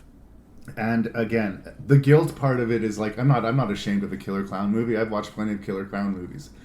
There is such a hill to get over with the production value and the acting. Like, really the only thing that keeps you watching this movie is its violence. And that's where the guilt comes into me. Really? Like, if you want to watch a good movie, maybe not 100 Tears. If you want to watch a violent movie, you should check out 100 Tears. So that's my choice. It's a little bit more of cinema obscura. Yeah, I've seen that cover somewhere, but it seems like that's a hard to come by title. It's odd. And again, it's the people who like it will like it a lot, but it's not mainstream. You can tell it's cheaply made. It almost feels like friends made it in their backyard, which in a weird way adds to the charm too. Yeah. But you have to, like, going into it, understand you're watching a very low budget movie. But if you can do that, 100 Tears, you guys, it's a guilty pleasure. And now, comparing to Terrifier, well, you say the production value is quite a bit low, but the same level of violence, or the polish of Terrifier is way better, and like the idea that character is kind of more better realized. But as far as the psychology of Terrifier, of like, here's a really brutal death that we're going to show you for the sake of showing you a really brutal death, that absolutely 100 Tears shares with Terrifier. Well, I shall keep my eye open at my local Walmart for 100 Tears to show up. I got a feeling it might not be there. It might be a wait. Every year, the finalists for the Miss Cheerleader USA contest travel to this secluded camp. Well, there is no going back. For some, it'll be the crowning achievement of their lives. I'm gonna win that queen contest. Nerves are on edge. There's something eating at everybody, right? Ever since we've been here, it's never a good night. Jealousies are exposed, and hatreds explode. This year, something evil has come over. The contestants. She shows I'm gonna kill her. The instructors. You're a mascot, not a human. The judges. And the hired help. I hope you die. Something is about to make them all victims. So this is a weird picture we're going to talk about now. It's called Cheerleader Camp. You selected it as one of your guilty pleasures, and I was having a real hard time putting my hands to it. Because, I mean, as much as I have a great deal of faith in your taste in movies, I didn't want to pay $80 for a DVD copy of it. No, nor would I let you. But luckily, we found a streaming copy. Yeah, so I watched it on YouTube. It was a little bit soft. I would say probably about VHS quality. But to be fair, that would probably be about the quality I would watch it if I'd seen it in 1988. Yeah. And I don't know. It's definitely and is what it is experience. Before I start on cheerleader camp, though, there's this weird kismet, things lining up in the stars. Sort of like when we were, I'd seen a video on YouTube, probably shortly before I watched this movie on YouTube, of weird horror movies coming up. Okay. And there's a movie called Bring It On Halloween. You know the Bring It On series? Yeah, I do. It's a bunch of competitive cheerleaders. I've never seen any of them. I'm aware they exist. It's a horror. Sure, you haven't. Okay. Yeah, of course. It's Speaking a of horror guilty movie pleasures. or a horror reimagining of the Bring It On series. Like they did Fantasy Island but made it a horror movie. Yeah. Now they're doing Bringing It On and doing it as a horror movie. Weird. So my question to you is, do they owe the creators of Cheerleader Camp money? I guess we'll find out once it's out, because I know we'll both watch it. But Well, now that it's a horror movie and it's got jigglies. Anyway, Cheerleader Camp. This is a dirt simple kind of what you'd expect it to be 80s slasher movie. I kind of like, and this was your first viewing of it Ever. as a full grown male. Yeah. That's awesome. And this is because of me. I'm responsible for that. I feel so good now. But this is what I ended up trying to do, because I think this is, well, maybe it could be the YouTube viewing of it too, because I was trying to imagine how I would have reacted had I seen it That's right. in 1988. Seeing it now, I can smile and kind of like, okay, yeah, no, I see what you're doing, movie. But it doesn't have the same personal attachment that a lot of these other ones do to me. So the air in the proceedings to me is felt. I don't know enough about cheerleading or care enough about cheerleading. Well, let me educate you.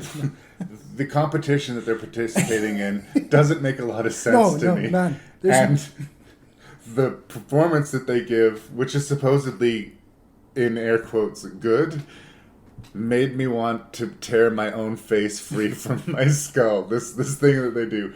And which performance is that? the rap. Okay. The thing they're rehearsing for competition. The rap song. Yeah. Okay, I knew we were going to get to that. Like I said, I think that was like the toughest few minutes of film that I watched for this entire episode. It is charming. I understand like why you see the appeal of it. I just think that I'm held a little bit at arm's length because of who I am and where I am as I come into the movie.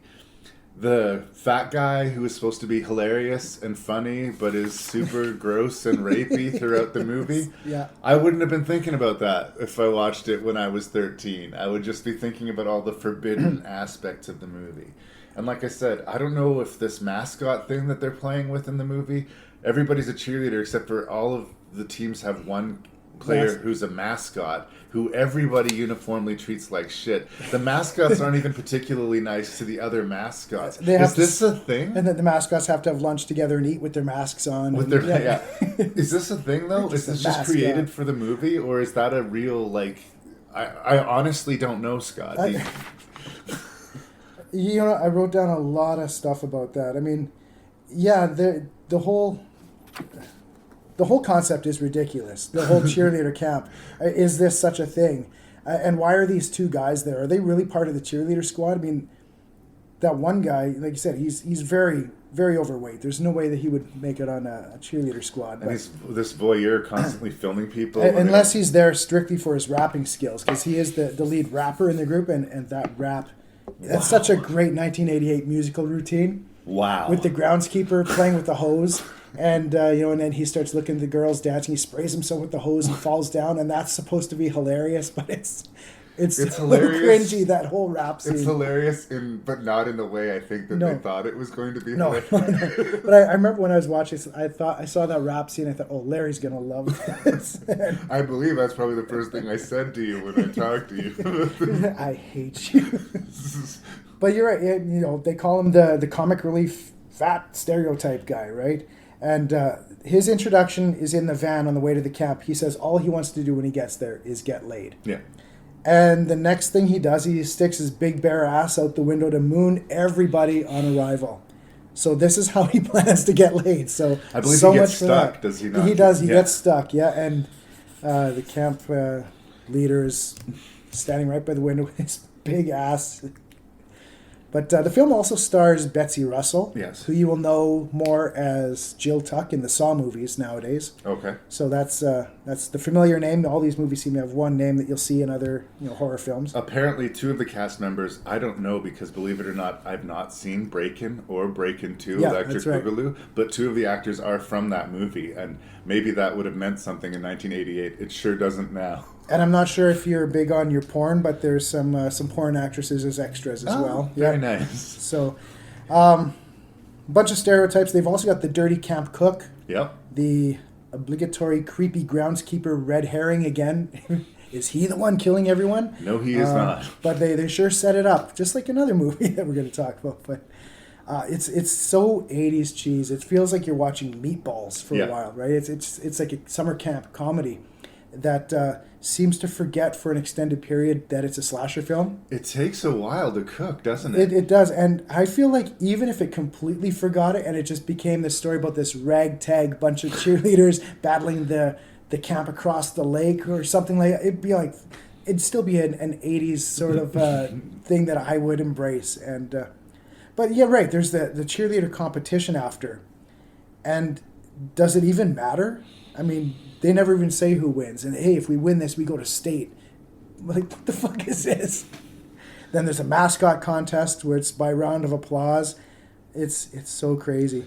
I also, at the beginning of the movie, got real strong Nightmare on Elm Street vibes.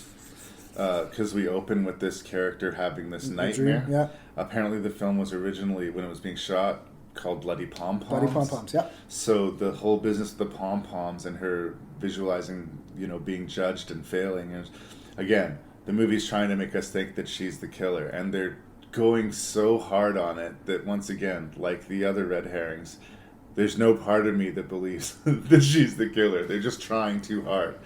But I guess I would have let that go if I thought that the payoff really worked. But yes, one of the mascots ends up, spoilers, and I'm sorry if I'm wrecking cheerleader camp for you. Dude, let people pay $80 and find out for themselves. Just pay your $80, yeah. Or come to my house. I got a copy on DVD. It was one of the mascots, well, our mascot, but for our team, but it didn't really matter at the end that was the case. It was such an afterthought. And her standing there doing her cheer by herself and everybody's gone. As the ambulance is pulling away. Yeah, is that victory for her? Is that it doesn't feel like she's this epic villain like the Kevin Spacey in Seven, who even though he dies, he's still victorious. None of that really, I don't know, fits into the movie quite so well. I kept on waiting for the dream sequences to pay off more, but all it was a distraction, I guess. Yeah, they never really do pay off. She has a lot of visions too. She has a dream about the chicken mascot, and the chicken mascot shows up later, but it means nothing. She dreams about her boyfriend cheating on her with another girl, with everybody, the cook's watching. It doesn't matter. A lot of weird stuff. We have a scene with the sheriff, the pervert sheriff, having a weird sexual encounter with the lady that runs the camp. And it feels like filler because... Yeah, those are times when we're we're watching Porky's or Meatballs or something right now. And like I say, it's probably over half the movie before the real slasher aesthetic starts kicking in. And even then, we get a good kill with this woman getting stabbed with these garden shears. Garden shears, yeah. But then she's just missing. She's gone for a while. Then a big deal is made about finding her body. But the movie is full of these starts and stops. Again, it's fine, but I'm not excited about it. Fine. I'm not excited about this one, man. I'm sorry. But again, is it me or is it the movie? Or should I have watched it in the 80s? Well, you definitely should. I mean, if you don't love the 80s, then it's a non-starter. No, it's a waste of your time. If you said, I liked movies like this in the 80s, here's one I missed. Let's watch it. Okay, I get it. Then, yeah, it's for you. But I've had that experience. Right. The Initiation was a movie I reviewed recently. And it just didn't work for you? And, I liked that one, but, I hadn't seen it when it originally came out, so I was charmed by that one, whereas this one, the flaws kind of weighed it down for me.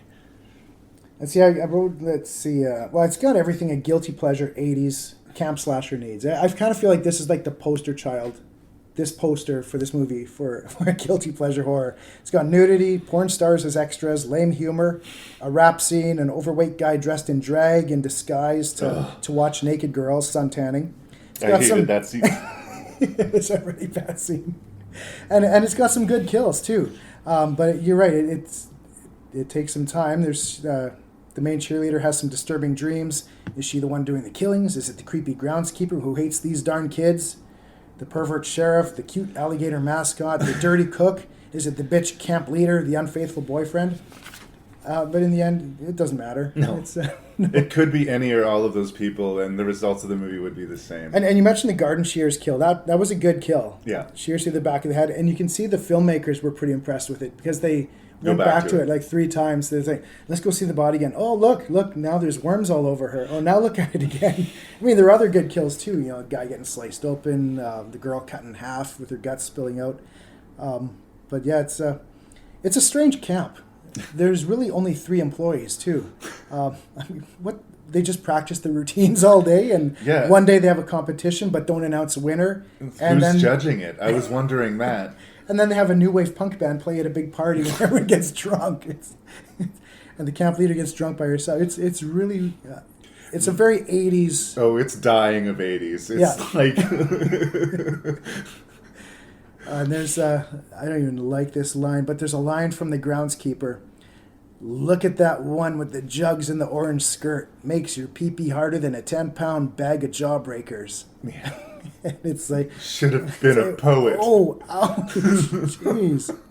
Honestly, this is both a compliment and not a compliment to the movie, but like by the description of the movie, if you grew up in the 80s, whether or not you've seen this movie, you've kind of seen this movie. Yeah. Like... I don't know, does it have a particular reputation, or is it just one of those ones that's kind of slipped under the radar? I think so. You don't really hear people talk about it, and that's kind of why I want to champion cheerleader camp a little bit for the people. The cover was familiar to me, like the cheerleader with the skull for a face. Yeah. Like for some reason that was familiar to me, but I had not seen this movie. Maybe that was my problem. I needed to have seen it in 1988. Anything else you want to say about cheerleader camp? Yeah, like you're right. It's got all the 80s things that you would expect, and it fits more. the bill. And if you want that, for sure. And it's funny because everybody in the whole camp is a dirty pervert. Yeah. For everyone that works there, everyone that's attending it, and maybe that's in 1988. Everyone was just a pervert, I guess. But it makes the deaths easier to go down, I guess. I just think there's a lot of cheesy fun to be had. Agreed. You'll go blind. Next is Pam, she comes out with a fam, and will tell you this, she ain't no sham. Next is Ronnie, she acts kinda funny, steal your heart but not your money. Can't forget Teresa, she's got what it takes, putting her on this team was no mistake. Last is Lori, this is her story, she's our gator, you'll be seeing her later. And we're Brad and Timmy, we're part of the bunch. Gonna take the crown, and that ain't no hunch. Now get ready to hear our cheer, cause we're the best team you see this year. All right, you know this next one, Larry. All right. Hitting number 22 from 1988. The essential classic, must-own poster child of 80s guilty pleasure horror, Cheerleader Camp, also known as Bloody Pom-Poms in some circles. Yes, this is one of the movies we'll be reviewing. Yeah, and we will start with Allison. She's so fine, don't look at her or you might go blind. Next comes Pam. She comes with the band. Oh, sorry. Oh, God. The rap is so brutal. It's so brutal. I think this is probably the only movie on my list that has a rap scene in it. Like a full song, front to back. Like... They really, like the actors would have had to rehearse it several times. But yeah, just looking at the cover of this, you look and say, okay, this probably can qualify on the list. I don't need to watch it. It's, a cheerleader with her bottom of her boob showing and she has a skeleton face. Yeah. But, well, it's a weird one because this is one of the ones that I actually hadn't seen, but it's kind of like I had seen it. Like I might as well have seen it in a way. Like there were so many movies of this type. Yeah. And that's what Cheerleader Camp really is. It's like that movie. But they're doing the Bring It On horror movie, so it's going to be coming around full circle. I felt like I just had to have a camp slasher movie in the list, and this seemed like as guilty as any of them. Yeah. Maybe even more so. That rap, you're right. It's brutal. We're going to do a full review of that one. And here is the alternate poster art there for Bloody Pom Poms, just so you can see it. She's got some full-on 80s hair going on. Oh, yes. So I talked about me being ashamed of these lists. This is one of the ones where it's like my face is going to get red a little bit when I show it to you. Ugh. I'm a sucker for creature features, and increasingly as I get older, like animal creatures, when animals attack. Okay. Like Crawl, for instance, being a really good example of that. Here's not a really good example of that. Bats, starring Lou Diamond Phillips. Right. It's like, what, mid-90s or so, right? Yeah. This is a completely insane movie, and it's got Bob Gunton. You might know him as the guy from Shawshank Redemption who's running the prison, the most evil. Okay. The main bad in Shawshank Redemption. And he's a mad scientist, and he's improving the bats because that's what scientists do. We make things better. And this is just like an unbelievably ludicrous and stupid movie, which I got to see 2 weeks before it opened on the big screen because I happened to know somebody who worked in a movie theater. We watched it at midnight, at you. and they let us smoke cigarettes in the theater while we were watching it, which was like unheard of at the time. And that's how long ago it was. I still smoked cigarettes. It also has a supporting role from an actor I like named Carlos Jacquot. Nobody else knows that guy. I know him from like movies like Kicking and Screaming. His most high-profile role is a one-scene role in Being John Malkovich. Okay. He's the guy who keeps saying sorry about the cunt in reception. That guy. That guy. But I really like that guy, and he's got a decent supporting role in this movie. And I just wanted to spend a moment on Lou Diamond Phillips. Oh, let's. Because, I recently reviewed Young Guns 2, and Matt and I talked about this movie he did. What's it called? Red Water? With sharks in the water. He has done a million horror movies, and a lot of them are terrible. I won't even pretend that I've seen all of them. Yeah. But here's the thing about Lou Diamond Phillips. The man does not suck. He absolutely commits 1,000% to whatever role he's given. Whatever role he is given. And there's something about the earnestness with which this cast takes on these computer bats that is just so hilarious to me. Now, I am the only person in the world who likes this movie, and I know it's a bad movie, but I just love how bad it is. Yeah, this is a pull from the past. I'm familiar with it, but it's been a long time. I'd have to look at it again to get my head where yours is right now. It doesn't stand out that much, but yeah, it's bats. It's bats. I have no defense, Scott. I do not have a defense. It always bothered me how the title was written upside down, too. I never knew which way to hold the DVD. I have nothing more to say. It sort of looks like Stab, maybe? Yeah. It's either Bats or Stab, depending on how you read it. Don't necessarily take my word for it. Again, I am putting my reputation as a critic, deeply on the line in this episode. Yeah. If Bats doesn't sound like it's your cup of tea, trust your instincts. But if you're batshit crazy like Larry. If you're like Lou Diamond Phillips, genetically modified bats, sign me up. And it's all 90s effects? Yep, very computery. Goody. All right, for 21. Yep. I'm going to go from the light fun of cheerleader camp down the dark road. This is a guilty pleasure for different reasons. In the late 70s and early 80s, there was this big kind of push for Italian cannibal films. Yes. And they were very controversial, loved by some, but hated by more. Most famous was The Cannibal Holocaust by Ruggero D'Aditeo. I always say his name wrong, but... The actual killing of real animals? Yes, and that's the thing that puts a lot of people off, is a staple for these movies is they do have killing of actual animals on screen. And all of them do it. Now, the one that I prefer on my list at 21, that I think is better, is Umberto Lenzi's Cannibal Ferox from 1981. Also titled make them die slowly. I have not seen it. No? I know it only by reputation. I'm not a big fan of the cannibal genre. Many are not. Yeah. I put it on my list. I like this film. I think it's good. It has its fans, but they have their haters. It's got, depravity, on-screen violence. Then, like we said, there's a lot of the stink about the killing of animals for entertainment.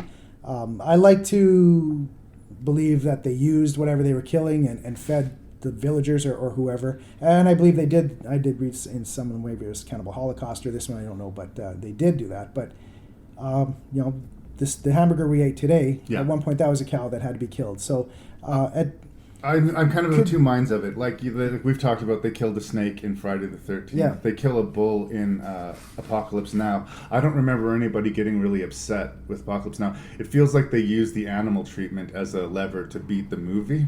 Mm-hmm. I don't think you should kill an animal to make a movie. I just don't think it's necessary.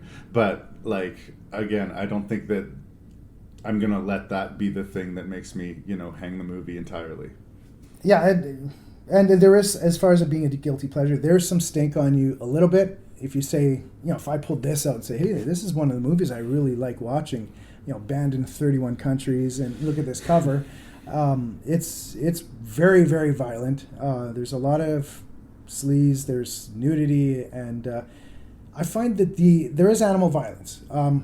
One of them is, a snake eating, I'm not sure what it was, a mongoose or something. So, it's animal on animal violence. Mind you, the one creature was tied up to a pole so it couldn't escape and defend itself. But it's true that these scenes don't really need to be there. The movie would have been fine without it. I'm not sure if I've heard some people say it was the Asian markets would sell better if there was some, but I don't know if that's the case or not.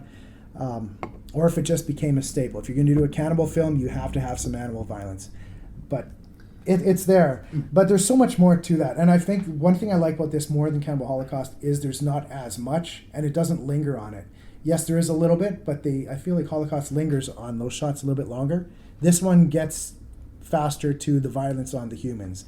And the one character that we meet in the jungle, Mike, is such a dick, and you cannot wait for that violence to come to him. He calls everyone twat, and it's just weird because it's strange because it's also dubbed as well. Right? It just sounds like, hey, what are you doing, you stupid twat? And it's just kind of funny because people don't talk like that. There's a side plot in New York City with gangsters, and they call everybody shitface, and it's just sort of weird. What are you doing, shitface? It's not how people talk, but it's kind of funny in a way that way. But yeah, the violence gets ramped up, and it's weird how these movies are about the cruelty at the time. Really, that was the selling feature. I honestly think the animal death was that. The tribe were cannibals. That's what we were there to see. But before they killed the people, they would eat a couple of turtles, and they would kill a couple of other animals. Yeah. And you'd just be like, this is to show how cruel they are. Yeah, and then usually it shows that the people were the monsters, or we've driven them to this, or whatnot. There's a scene where a guy gets his penis cut off and eaten in front of him in this film, and some of the gore is pretty decent, but it's hard for some to stomach. You're not going to watch this with your loved ones. I mentioned earlier the Green Inferno, the Eli Roth movie, which he's made basically as a tribute to this movie because he thinks Cannibal Feroz is just amazing. And again, I can appreciate what they were doing with Green Inferno, but I didn't have a ton of fun with it. It was an ugly, ugly experience, which is exactly what it was trying to be. But having said that, Green Inferno is a lot more fun than these films. Right. So that's how hard these are. Yeah. But for whatever reason, I do enjoy this film. I think it's well made. But there are some creaks to him as well. Certain lines when someone's yelling, "They ate his genitals," things like that. That's pretty specific. Fair enough. Okay, in 21st position for me, I don't know how you feel about sci-fi horror, but I'm counting it. This is called Galaxy of Terror. It's a spaceship that gets plagued by aliens and being confronted by nightmare visions of their worst fears. It is essentially Aliens and Nightmare on Elm Street before either of those movies were made. with no budget. Now, is this a Roger Corman? It is. It is. Okay, that's the one. And the production was designed by young James Cameron. Yeah. Okay, the same film thing. Yeah. Who he ended up taking a lot of the ideas you can clearly see that were built in this movie and injecting it in Aliens, which he made a few years later. That said, the movie's not amazing. It's just got a lot of amazing parts in it that are like, would be grown up into other different movies. But there's a lot of soup of interesting ideas here, and there's your typical cheap Corman ugliness. Yeah. There's a big gross squid creature that does rape a woman, and there is like some really decidedly troubling sequences. And it doesn't wall-to-wall work. Like, it's not a 10-star movie by any stretch of the imagination. But I think that it doesn't maybe get enough credit for like the things that it inspired and what came out of it. And it's such an interesting watch. It works well enough for a cheap, very cheap sci-fi horror movie. But when you kind of see all that went into it, all who was involved in it, and the cast involved, there's one of the characters from Happy Days, Joni, I think, from Happy Days is in there. Ray Walston is in there, who's an actor I've always liked. Just interesting faces in an interesting movie full of imagination and ideas, but with maybe not quite the budget to pull it off as effectively as they'd like. But it's weirdly rewatchable. It's one of these like deeply flawed movies that I just keep going back to, you know? And what a nice cover, too. Yeah. It's funny because these are like cheap-ass movies, and look at the love that's put into the Somebody loves because them. they're like, for people like us that are like, hey, look at this trashy movie from whenever. Yeah. But no, that's I've been actually looking for a copy of that. Oh, yeah? Yeah, so that's a good call. I mean, there are people who would say this shouldn't be a guilty pleasure, but for me, I mean, it's still a little bit exploitative, but like, I don't know, there's something about where the movie came from and what it led to that I find impressive. Good day. Take off, you hoser. All right, we're all the way to 20. Look at us go. Look at us. Who would have thought? We're a third of the way through, brother. In my list of some of my favorite guilty pleasure horror films, number 20. I'm going to pull out a film here representing remakes. It's the only sort of remake I have on my list. 2009's Sorority Row. Oh, really? Yeah. Nice. It's a very loose reimagining of The House on Sorority Row. Yeah. Very, very loose, because The House on Sorority Row from the 80s, I can't remember, 83 something. Anyways, there's a prank against the house mother in a sorority, goes wrong, and results in a death that they try and cover up, and then somebody starts killing people off one by one. The only similarity really is that there's a sorority and a prank goes wrong. Yeah. And resulting in a death. Everything else is different. So it's its own thing. It also steals a little bit from I Know What You Did Last Summer, with, you know, getting texts from someone that, you know, I know what you did, that kind of stuff. It's a movie that, yes, it does have some nudity as well. Sorry. But really, compared to the movies we've been talking about, this is PG. Right. I mean, there is a lot of sorority flesh on display as well. You know, if they're not naked, they're wearing shorts or lingerie or little dresses, stuff like that. But I feel like this is a movie that I really enjoy, and I feel sort of like I'm not supposed to like it as much as I do.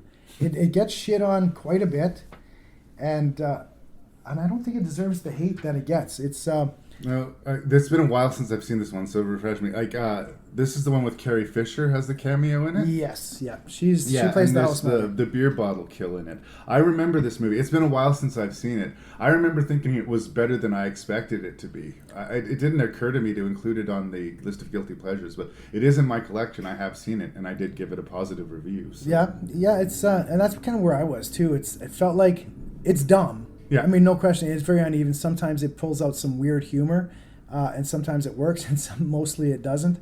But the killer has like a pimped out, what's it called, a tire iron thing, and it's fixed with blades and stuff. And the kills are interesting. You pointed out the beer bottle kill where a bottle is shoved down a woman's throat, and it's vicious. But a lot of the movie is pretty dumb, and I'm trying to remember. There was a scene with soap bubbles everywhere. There was like soap or something. Yeah, they left an a jacuzzi on all day, and they put some bubble bath in it, so like the whole yard was covered in bubbles. It's been a while. It's been a while. But it's kind of what it is. It doesn't reinvent a whole lot. I'm trying to remember what I was going to say on it. Geez. Well, I ran out of I'm notes, sorry, but- I cut you off there a little bit there. I remember the cameo by Carrie Fisher. Obviously, I'm sad because Carrie Fisher's no longer with us, but it's not her first horror movie cameo. I just like props to her. Yeah. She shows up in there. She showed up in Scream 3, basically playing herself, and she's got like a two or three scene role, but she makes a real meal out of it, and I really appreciate that. Yeah. The production on it is really good. Like, it's shot, it's slick. It looks good. Like, a lot of my movies I picked look cheap. This one is well made. Kind of has that sort of music video look sometimes. I just remember when this came out, 2009, it seemed I would see this trailer promoted heavily. Every DVD horror movie I would buy, it seemed to have a trailer for this before it. And they just pushed it down your throat. And I thought, okay, fine, I'll check out Sorority Row already. All right, relax. But- Holy shit. Yeah, I watch it, and it's one where it's a fun guilty pleasure. Good. Yeah, actually, you maybe inspired me to maybe I'll watch it next week because it's been a while. And you'll watch it and say, "Come on, Scott, really this?" What the fuck are you talking about?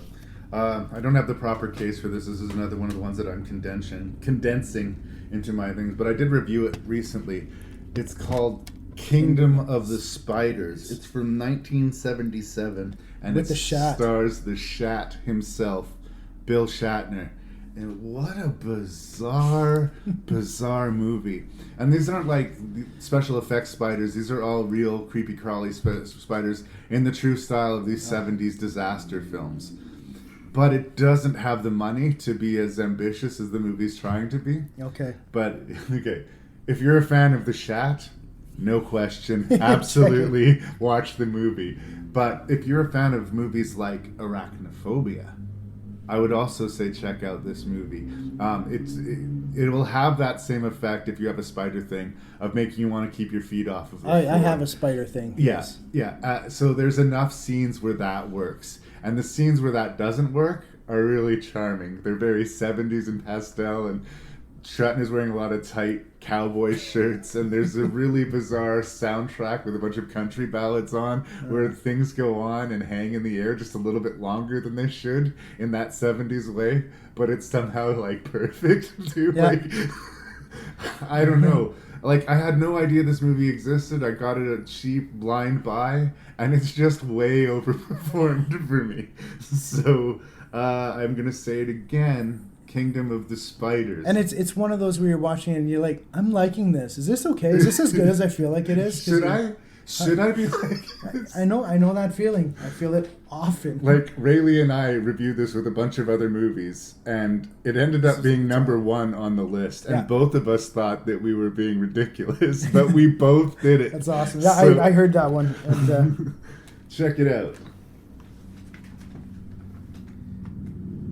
okay, number 19, we're going Christmas time. Yay!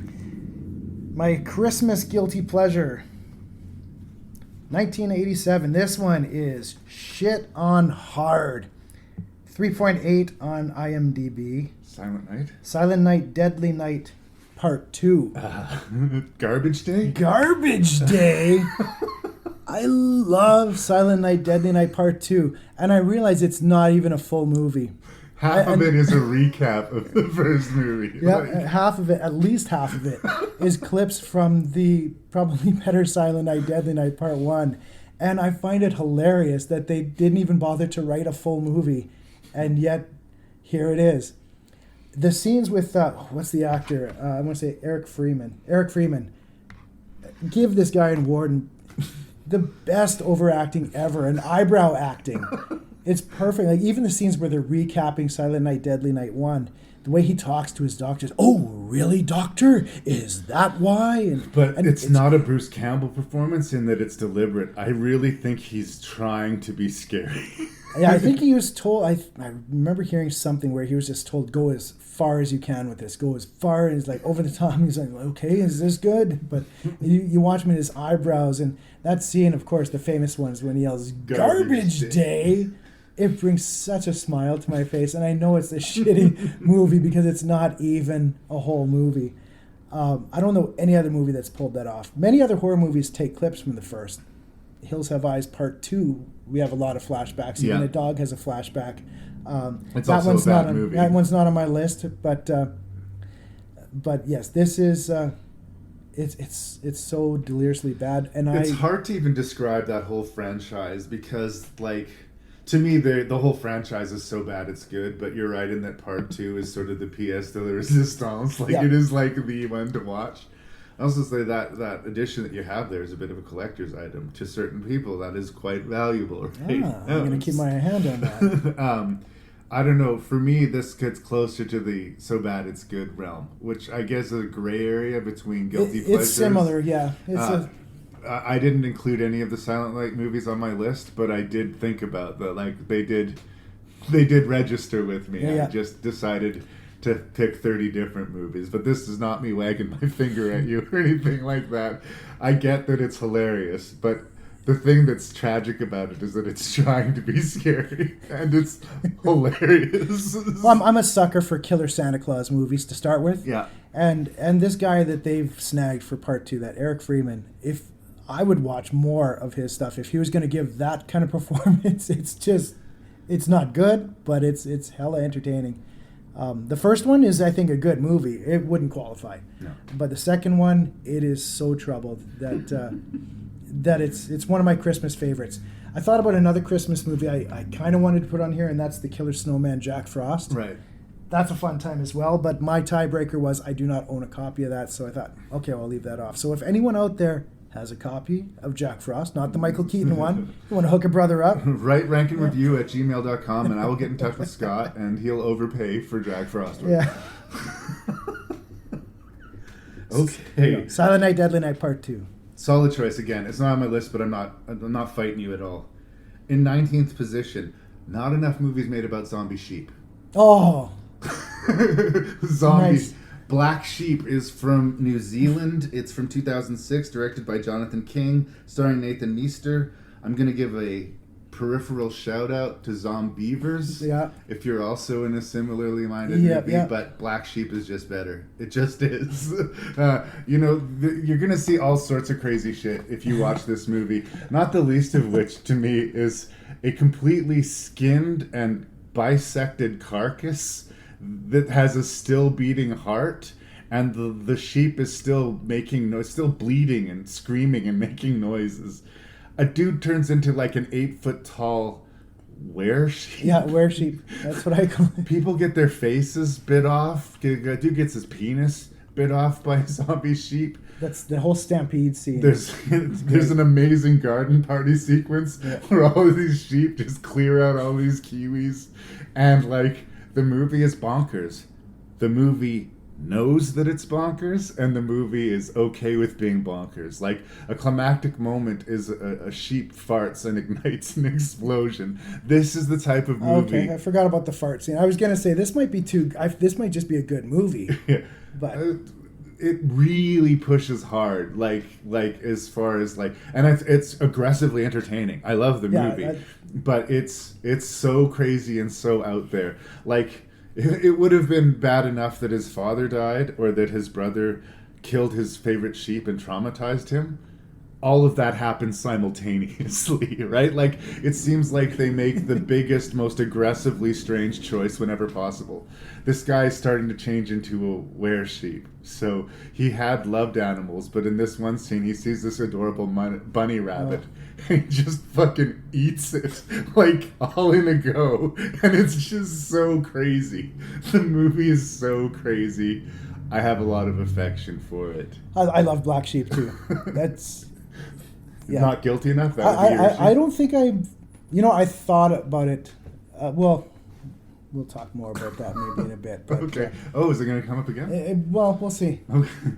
Black Sheep's a good film, though. Yeah, and it seems to be a little celebrated. I don't hear people talking about it as much. But Weta Digital Effects, the people who did the effects for Lord of the Rings, brought us these zombie sheep. Like, check this shit out, people, please. Yeah, I've never heard anyone say anything bad about Black Sheep. If you like that stuff, that's one for you. Sign up. Okay, for number 18 now. Yep. Stephen King makes his appearance on my list with his cocaine-fueled Maximum Overdrive. Nice choice, really. Thank you.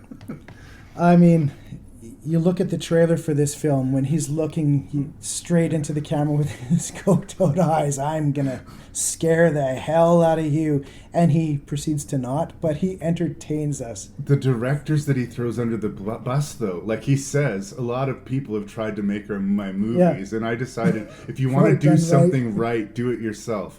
David Cronenberg, Rob Reiner, Stanley Kubrick, John Carpenter. What do they know? Holy shit, dude. Like, set yourself up for a fail.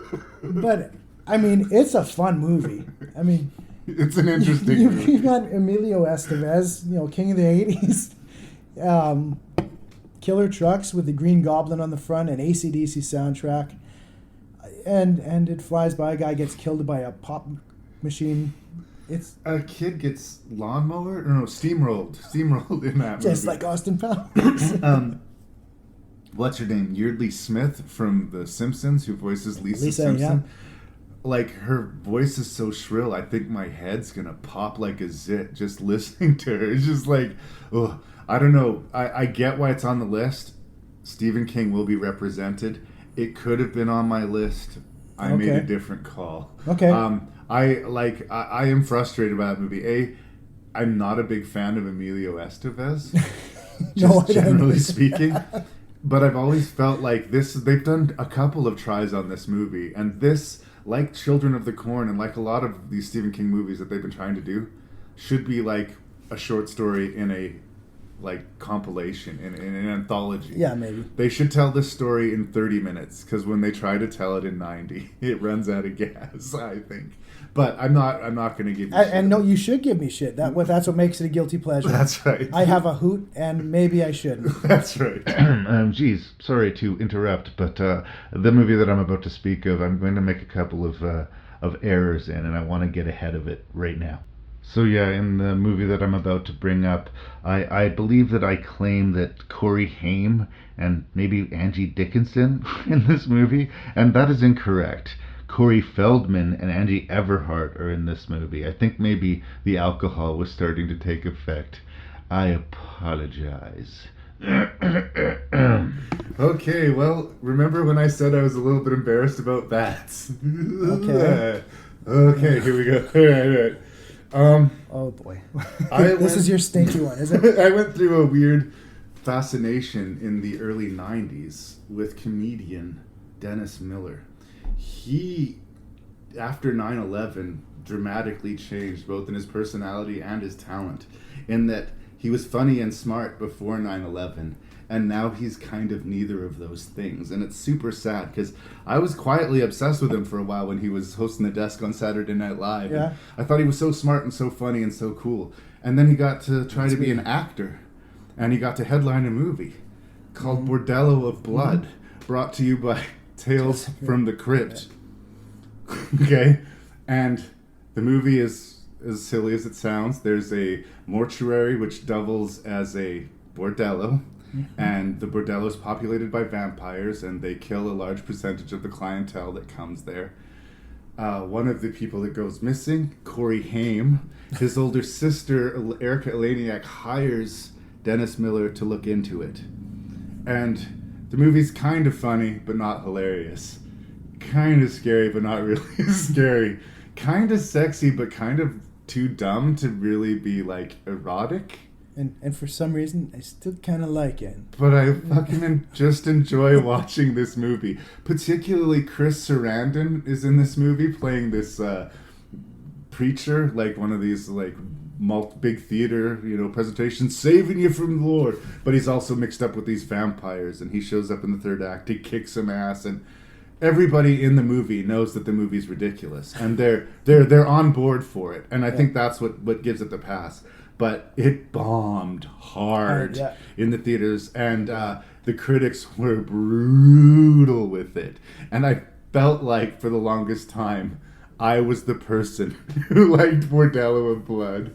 And here we are talking about guilty pleasures. And if I was doing an honest review of it on Rank and Review, I would have a real hard time coaching my argument about why this movie is good. Yeah, it's maybe getting 5th place at best. Yeah, but I just enjoy myself watching the movie. I really do. Yeah, you know, it's those movies where it's like, what do you like about it? I don't know. I don't really like anything about it, but for some reason, I like the movie. Yeah. But yeah, and is it Angie Dickinson plays the main vampire, and I don't know that she's that strong in the movie. Like, she looks the part and like she does the job, but she's not amazing. There's nothing amazing about the movie, but cumulatively, it works for me. There are 3 Tales from the Crypt movies. The first one, Demon Knight. Yeah, Demon Knight is a little bit further from my memory. I would say is actually legitimately a fun, entertaining movie. Yeah. And I would say Bordello of Blood is kind of a good, bad movie or a guilty pleasure movie. Okay. Yeah. And that Ritual should not be watched by humans. I've never heard of Ritual. There's a reason. Is that just a direct-to-video? Yeah. Craig Schaefer, Tim Curry, and Jennifer What's-Her-Face from Dirty Dancing. Yes, and Jennifer it's set in the Caribbean, and I've already forgotten it. It's neither funny nor scary. At least the other 2 manage one or the other in a given scene. But at least you own all 3. But I got them all and I have the complete series because of who I am as a person. I'm missing one. It's just going to bother me all night. Bordello you need Ritual? You don't need Ritual. Take my word. Trust me. Do not overpay for Ritual. Here we go. What we at here? 17. Robert Kurtzman's The Rage.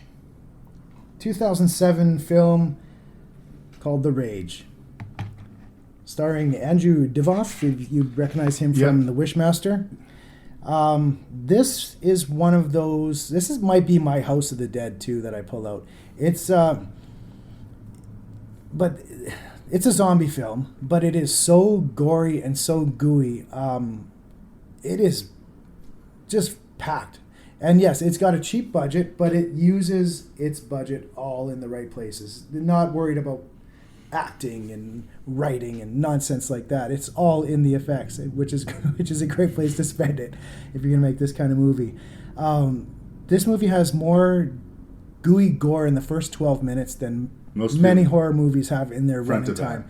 And it's crazy. And I mentioned Zombie 3, The Birds, carrying the virus, because this is the movie where it takes that idea and ramps it up. What if instead of birds carrying the virus, it's vultures or buzzards? And what if it really kind of made them this vicious creature?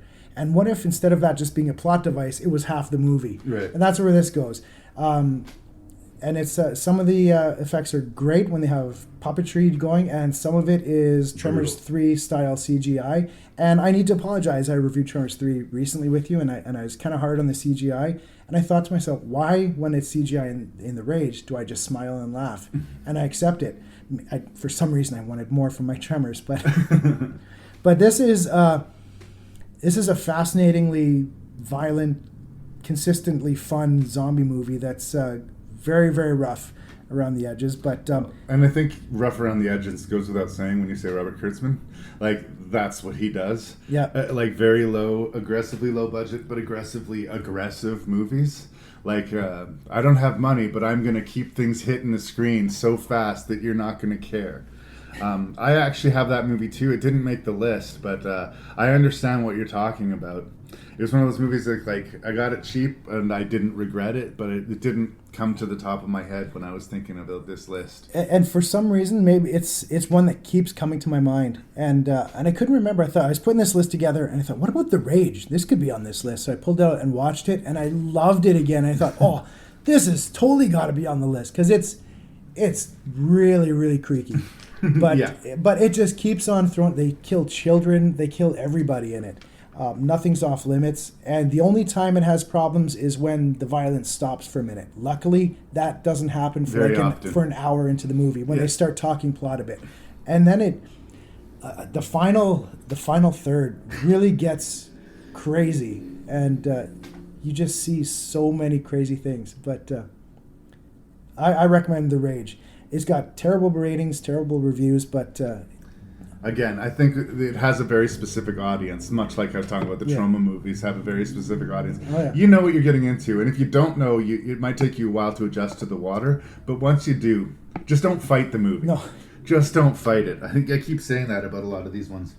The next movie on my list is another one we're going to be reviewing. In 17th position, I have Baby Blood. Baby Blood. It's a really gory, really highly sexual possession body horror picture that I saw when I was too young to fully appreciate all of the adult themes. And Well, you appreciated two of the I themes. appreciated the huge titties that I was given to see a lot of. And again, like, I'm not saying that because I'm proud of it, Scott. I'm saying it because it's true. Yeah. Like, that's just a fact. I do think at the end of the day, it turned out to be an interesting movie when I discovered it several years later and wasn't looking at it as a horny teenager. And it is really gross to think of it, that I used to think of it as, like, that context. Yeah, I mean, looking because at the cover movie alone, right? is so ugly. So that's where a lot of my, quote, guilt comes from. But And it's fine. There, like you said, there's nudity, but it's not sexual, really. It's kind of... It's traumatizing. Yeah. The whole movie is traumatizing. She's seducing men to kill them, and she's possessed, and it's really gross. And there's a very memorable dream sequence where she dreams what the birth might be like if she gets to it, which is troubling. Yeah. Troubling. This is definitely not for everyone, but it, I think, deserved a place on the list. It might be okay for a first date. Yeah, exactly. But, for that's about sure. it. But Baby we're shower. going to talk more about this one at length. Oh, we will.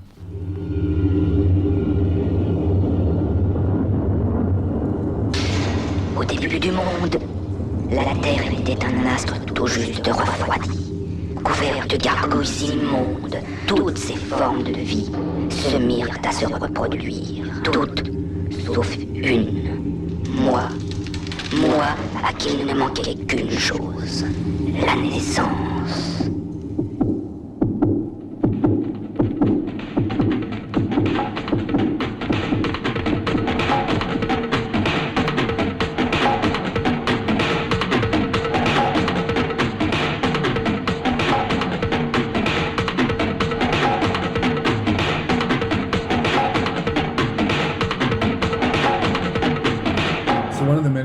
That I love Mr. Scott Lehman is when I decided to my three of the guilty pleasure movies, I said Baby Blood.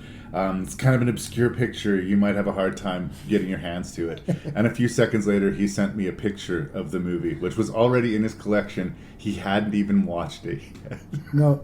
That's my boy. So, you mean this movie? Is it good? I'll watch it tonight.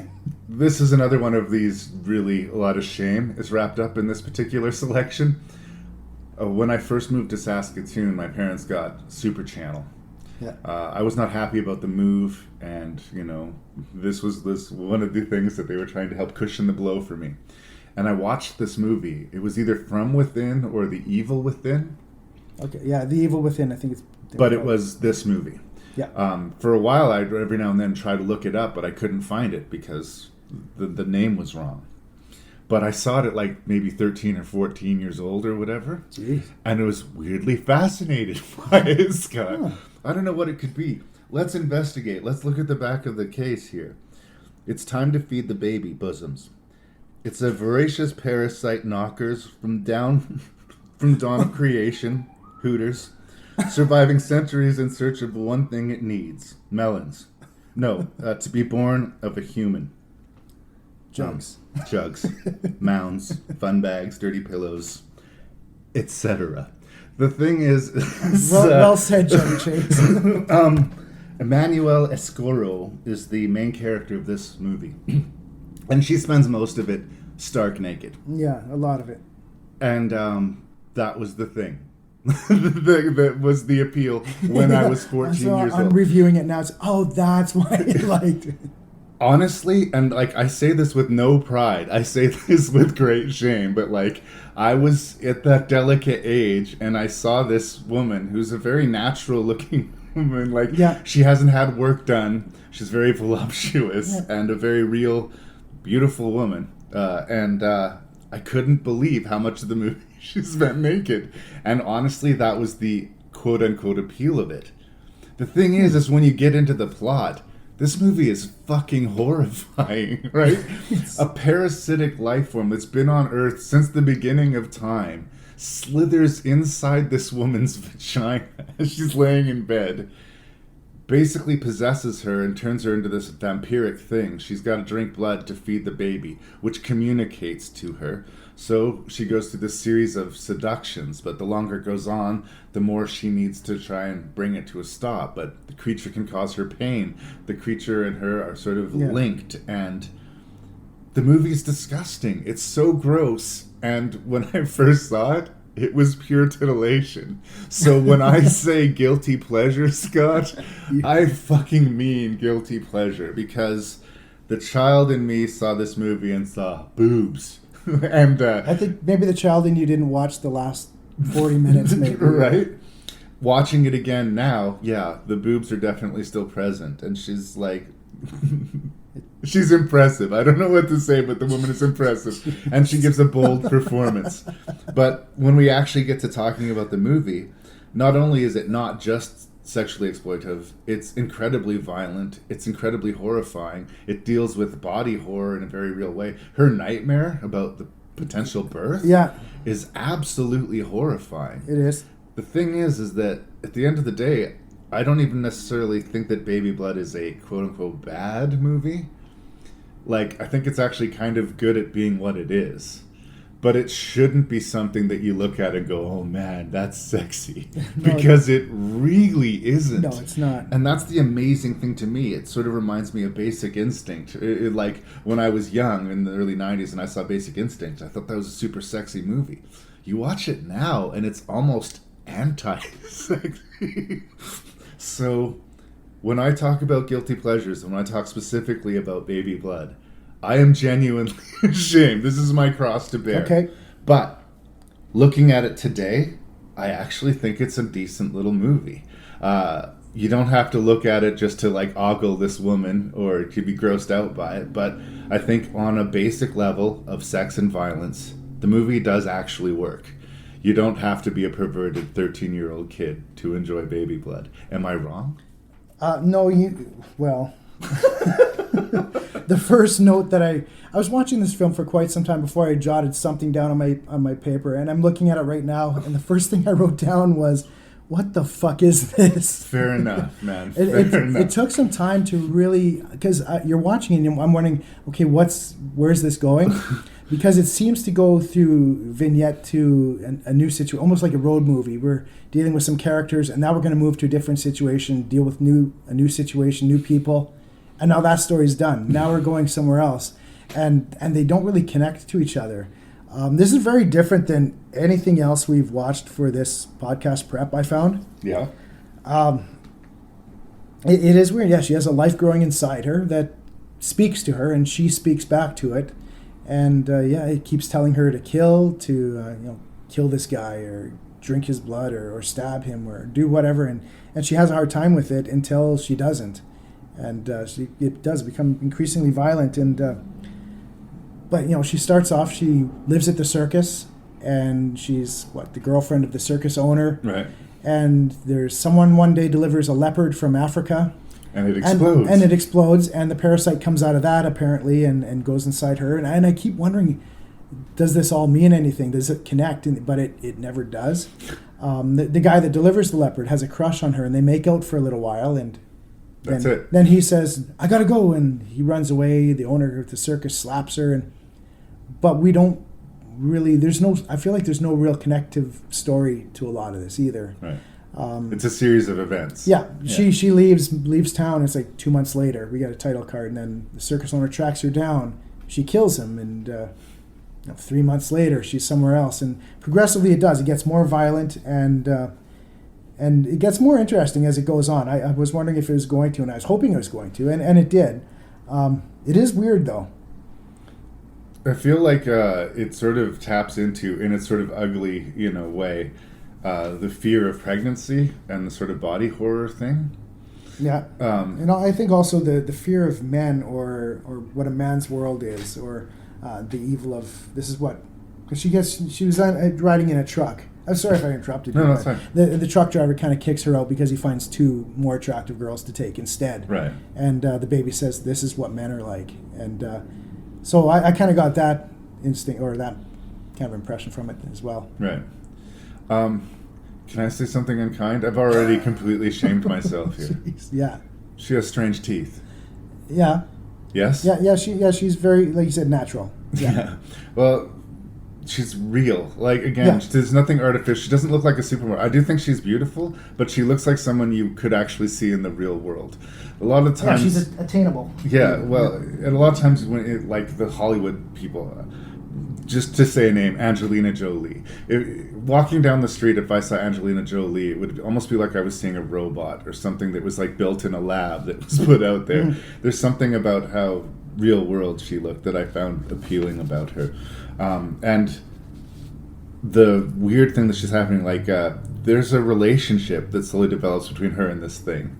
Yeah. And like it asks her what she finds appealing about men, because all the men are terrible, but she enjoys sex. And so he kind of does a ride along with her while she has sex, and it's like, oh, I get it. I get why you like that. Oh, now could you kill that guy? Because I need to eat something. Yeah, and it was almost like the parasite was touching her from the inside. Yeah. At one point saying, hey, do you like that? And she's like, oh, yeah, I like that. It was sort of weird, too, yeah. But again, there's a psychological, I don't know if it's deep, but there's a psychological component to the movie that's built out of sex and violence, which a lot of movies that are built out of sex and violence don't have.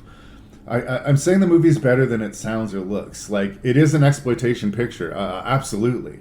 But I do think it has some ideas, and I do think, it definitely delivers on the nudity, and it definitely delivers on the gore. I mean, what do you want out of a movie like this? I think the thing that grosses me out about myself, is just how ugly the movie is and how unaware I was when I was younger. Maybe, yeah. I should have been as a kid. Yeah. just horrified by this, not titillated by it. I should have just been horrified by it, right? Yeah. Like, this is a movie that ends with, like, a woman, creature or not, she kills herself and the baby inside of her, right? Yep. That's brutal. And that's where the movie's leading. That's where we're going through all of this. And it is a journey. And you're right, it is episodic. It's almost got like one of these road adventures. First she goes here and meets this person, then she goes here and meets that person. And first she's fighting the creature, then she gives in to the creature, and now she's got scruples. Like, there's an arc to it. And another one, she would just be scene after scene of her having sex and killing someone, having sex and killing someone. And I think that there is slightly more. Yeah, I get the impression that the filmmakers at least feel like there's more. Like, Okay. It doesn't look... I mean, yes, there's some trashy scenes to it, but I feel like it's not meant that way. This is not Piranha 3D. There's nudity like there is in Piranha, but it's not done the same way. It's not really trashy. Yeah, it's nudity, but it's not sexual. It's sexual, but it's not sexy nudity. Yeah. And I guess that's what's so gross to me, is because when I was young, it was just sexy because it was forbidden, I guess. I'm just not sure if they feel like their movie is deeper than it actually is. Maybe, but I don't know, maybe that's just me. There was a moment I pointed out, because as we've established, she communicates with this thing by speaking to it, and it speaks back to her. And there was an odd moment I got a kick out of. The baby, or whatever it is, says to her, "I'm disanointed." And then she corrects it for some reason, says, "Disappointed. You're disappointed." And it says, "Oh, yeah, disappointed." It's just like... Strange inclusion. Sorry for getting a word wrong. I'm not even born yet. I apologize. But it was like, oh, I have to correct the grammar of my fetus. But it was... There's other moments like the banter between two ambulance drivers. Right. They just hate each other for some reason, and it goes on for a while. There's a bit of a backstory between those two that I was curious whether they kept calling each other dickhead, and it's kind of funny. And it goes on for... I was turned off like almost immediately at the beginning of the movie because I didn't have a clear memory of it. First thing we see is like lava and rocks and explosions. Yeah. And this voice... I am waiting to be born. Yeah, and then I thought, oh, I guess I better pay attention to what's happening. But for all of that foreboding in the beginning, like, it's just like, he waited that long, and then he got into a tiger, and then he got into this girl, and then she killed him. It's sort of like... Yeah, in the end, I kind of asked, what did it all mean? And that's kind of where I finished. As soon as it just didn't mean something, or... I mean, I think it could be, like, then I go back to the body horror thing, the fear of pregnancy, the relationship between men and women. But yeah, you're right. I mean, fundamentally it is about sex and violence, but there's ideas here. There is. And I guess I want to de-shame myself. I want to take a shower and cleanse myself of this movie. it's not just sexual exploitation. There is something to it, and 14-year-old Larry should have probably seen that. I'm a gross person. A little bit, yeah, but Hooters. I found the final act was very odd. Yes. Like, I mean, the whole movie's odd, I Yeah. guess, but there's some sort of surreal about it. Yanka, is that her name? Yeah. Okay. At this point, final act, Yanka is covered in blood from head to toe from her experiences. She goes to a gas station and nobody blinks an eye. She's like, "Where's the mechanic?" It's always over there, and and they keep, "I'll be with you in a minute." But she's clearly head to toe in blood. She looks like Ash from The Evil Dead at this point. And again, is that a statement? No one even looks twice at people? Yeah, Like, I didn't know if they were saying something there. It was almost like kind of Twilight Zone-ish at that point. And she goes on that tour bus and talks to the tour bus driver, still covered in gore, and nothing is said about it. And what kind of tour bus is this? It turns out it's a bus for rapists or something. Going where? Why? Because still smeared in blood, all the guys on the bus wake up and they start trying to kiss her and have sex with her. And even the bus driver yells, "Hey guys, save some for me." And it was at that point, it's like, okay, something weird is happening, and it's getting weirder.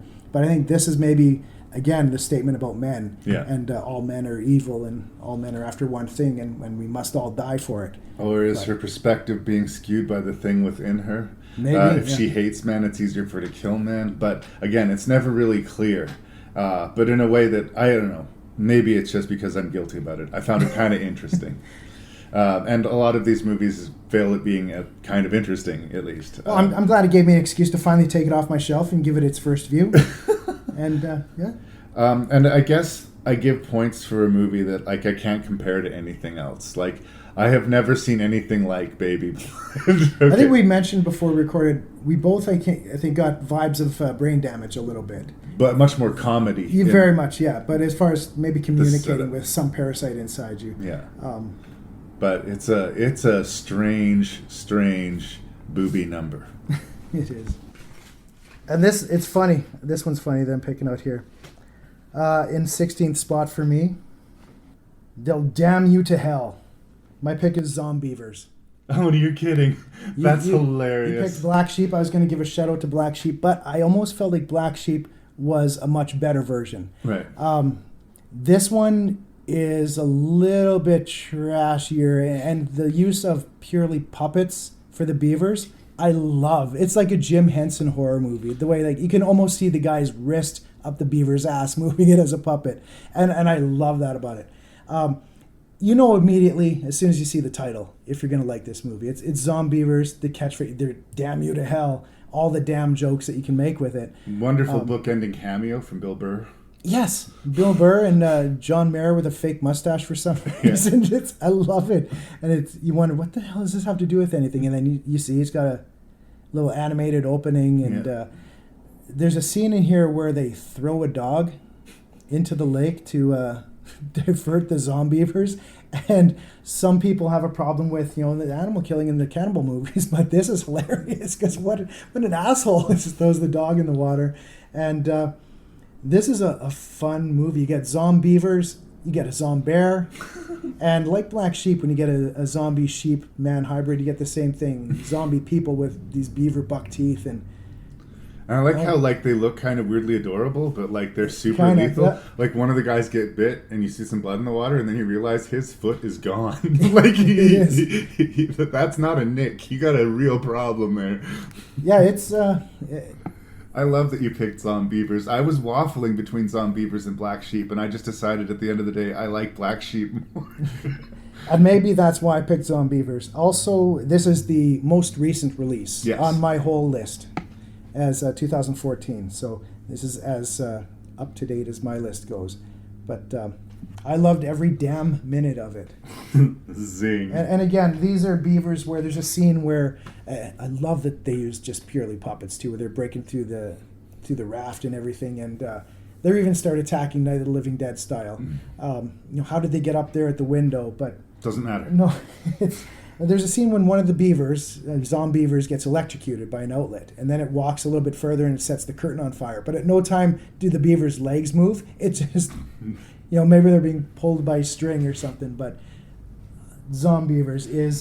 There's something to be said for a movie that knows exactly what it is, too. Yeah, and if it's one... And the reason it's a guilty pleasure is maybe you might not be smart if you say, I really like this movie about Zombievers. Oh, okay, well, I'm not going to take your advice anymore about what you like, but... I liked both Zombievers and Black Sheep, thank you very much. So I'm not exactly sweating it either, thank you very much. So I just thought it was funny that you actually mentioned it, and here it is. Speaking of highbrow monster creature movies in the water with titties. Oh, I know where you're going. Humanoids from the Deep, or as it is called here, Monster. This is another one I kind of recently rediscovered on the podcast. And it's about fish monsters that come out of the water and rape women and kill men. Mm-hmm. That is all. That is the movie. There is I guess a B plot about the racist sort of attitudes between the sort of seafaring town and the native community, but that's all just set dressing for a bunch of titty monster attacks. And again, it's super low budget, and it's another one of these Roger Corman movies where a lot of people in this movie went on to bigger, better things subsequently. Rob Bottin, the guy who did the special effects for The Things, working on this. The guy who did the score ended up doing weird things. Like, the movie's not amazing, but there's a lot of amazing people in it. And there's just scenes that will make you drop your jaw. One memorable scene, there's a couple in a tent on the beach, and this guy's got a ventriloquist dummy. And you're like, what the... This scene's already way too weird to exist. And then the fish monster attack and the full frontal nudity and it's crazy. And it's really quick. It's like 75 minutes. Like, it's barely feature length. Now, I believe this was directed by a woman as well, wasn't it? Co-directed, I believe. Roger Corman was really big on getting female directors, so that way he could sell the exploitation a little bit, I think. And I heard that after it was ready, he ordered that she add more sex and violence to it. Yeah. And she was not happy about that. But well, and some of the other actors in the movie, apparently, when they signed on to the movie, didn't realize the level of gratuitousness that was going to be in it. But I kind of like it for the gratuity, Like, well, don't feel too guilty, because I approve of this one. I totally get it. I love this film as well. Yeah. And I do feel a little bit, you don't want to tell too many people. Because, I like that movie with the monsters that come from the water to rape all the women. Well, honestly, rape typically spoils the meal for me. It's hard for me to associate fun with rape, but it's kind of how it's handled. It's hard to explain. A little kid gets killed in the first reel of this movie. Yeah. But you're somehow not traumatized by it. You kind of understand what it is you're watching. So, and I like the man in the rubber suit kind of ideas. I love that. And they had two of them, but according to the story, there's dozens of them. So they're reusing the suit and reusing the suit. And there's that final attack at the fair or whatever they're having. And you believe that there's 20 of these creatures, the way it's shot. But you're right, they had 2 or 3 suits at best. Or I think 2 full suits. And they had some arms or something for other scenes. But they shot it, it works. Some people need better effects. I'm happy with the guy in the rubber suit every day. So that's number 16.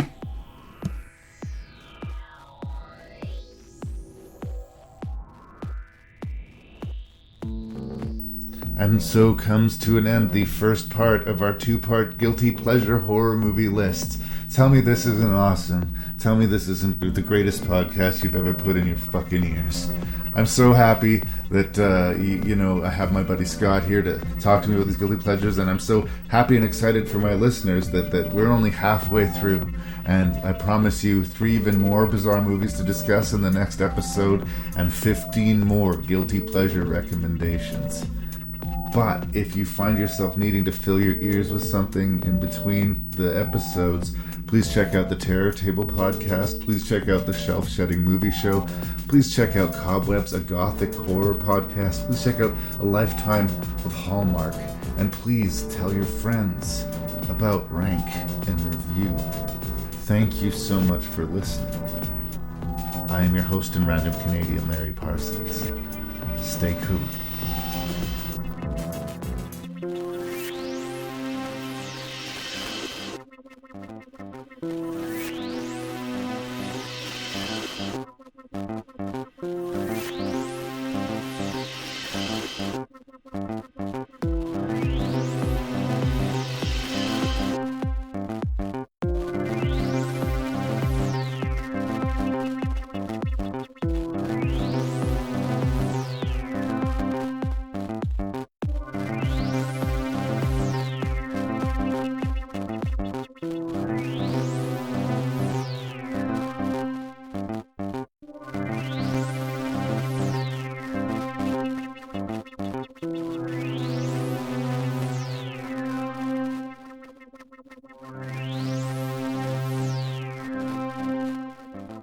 you.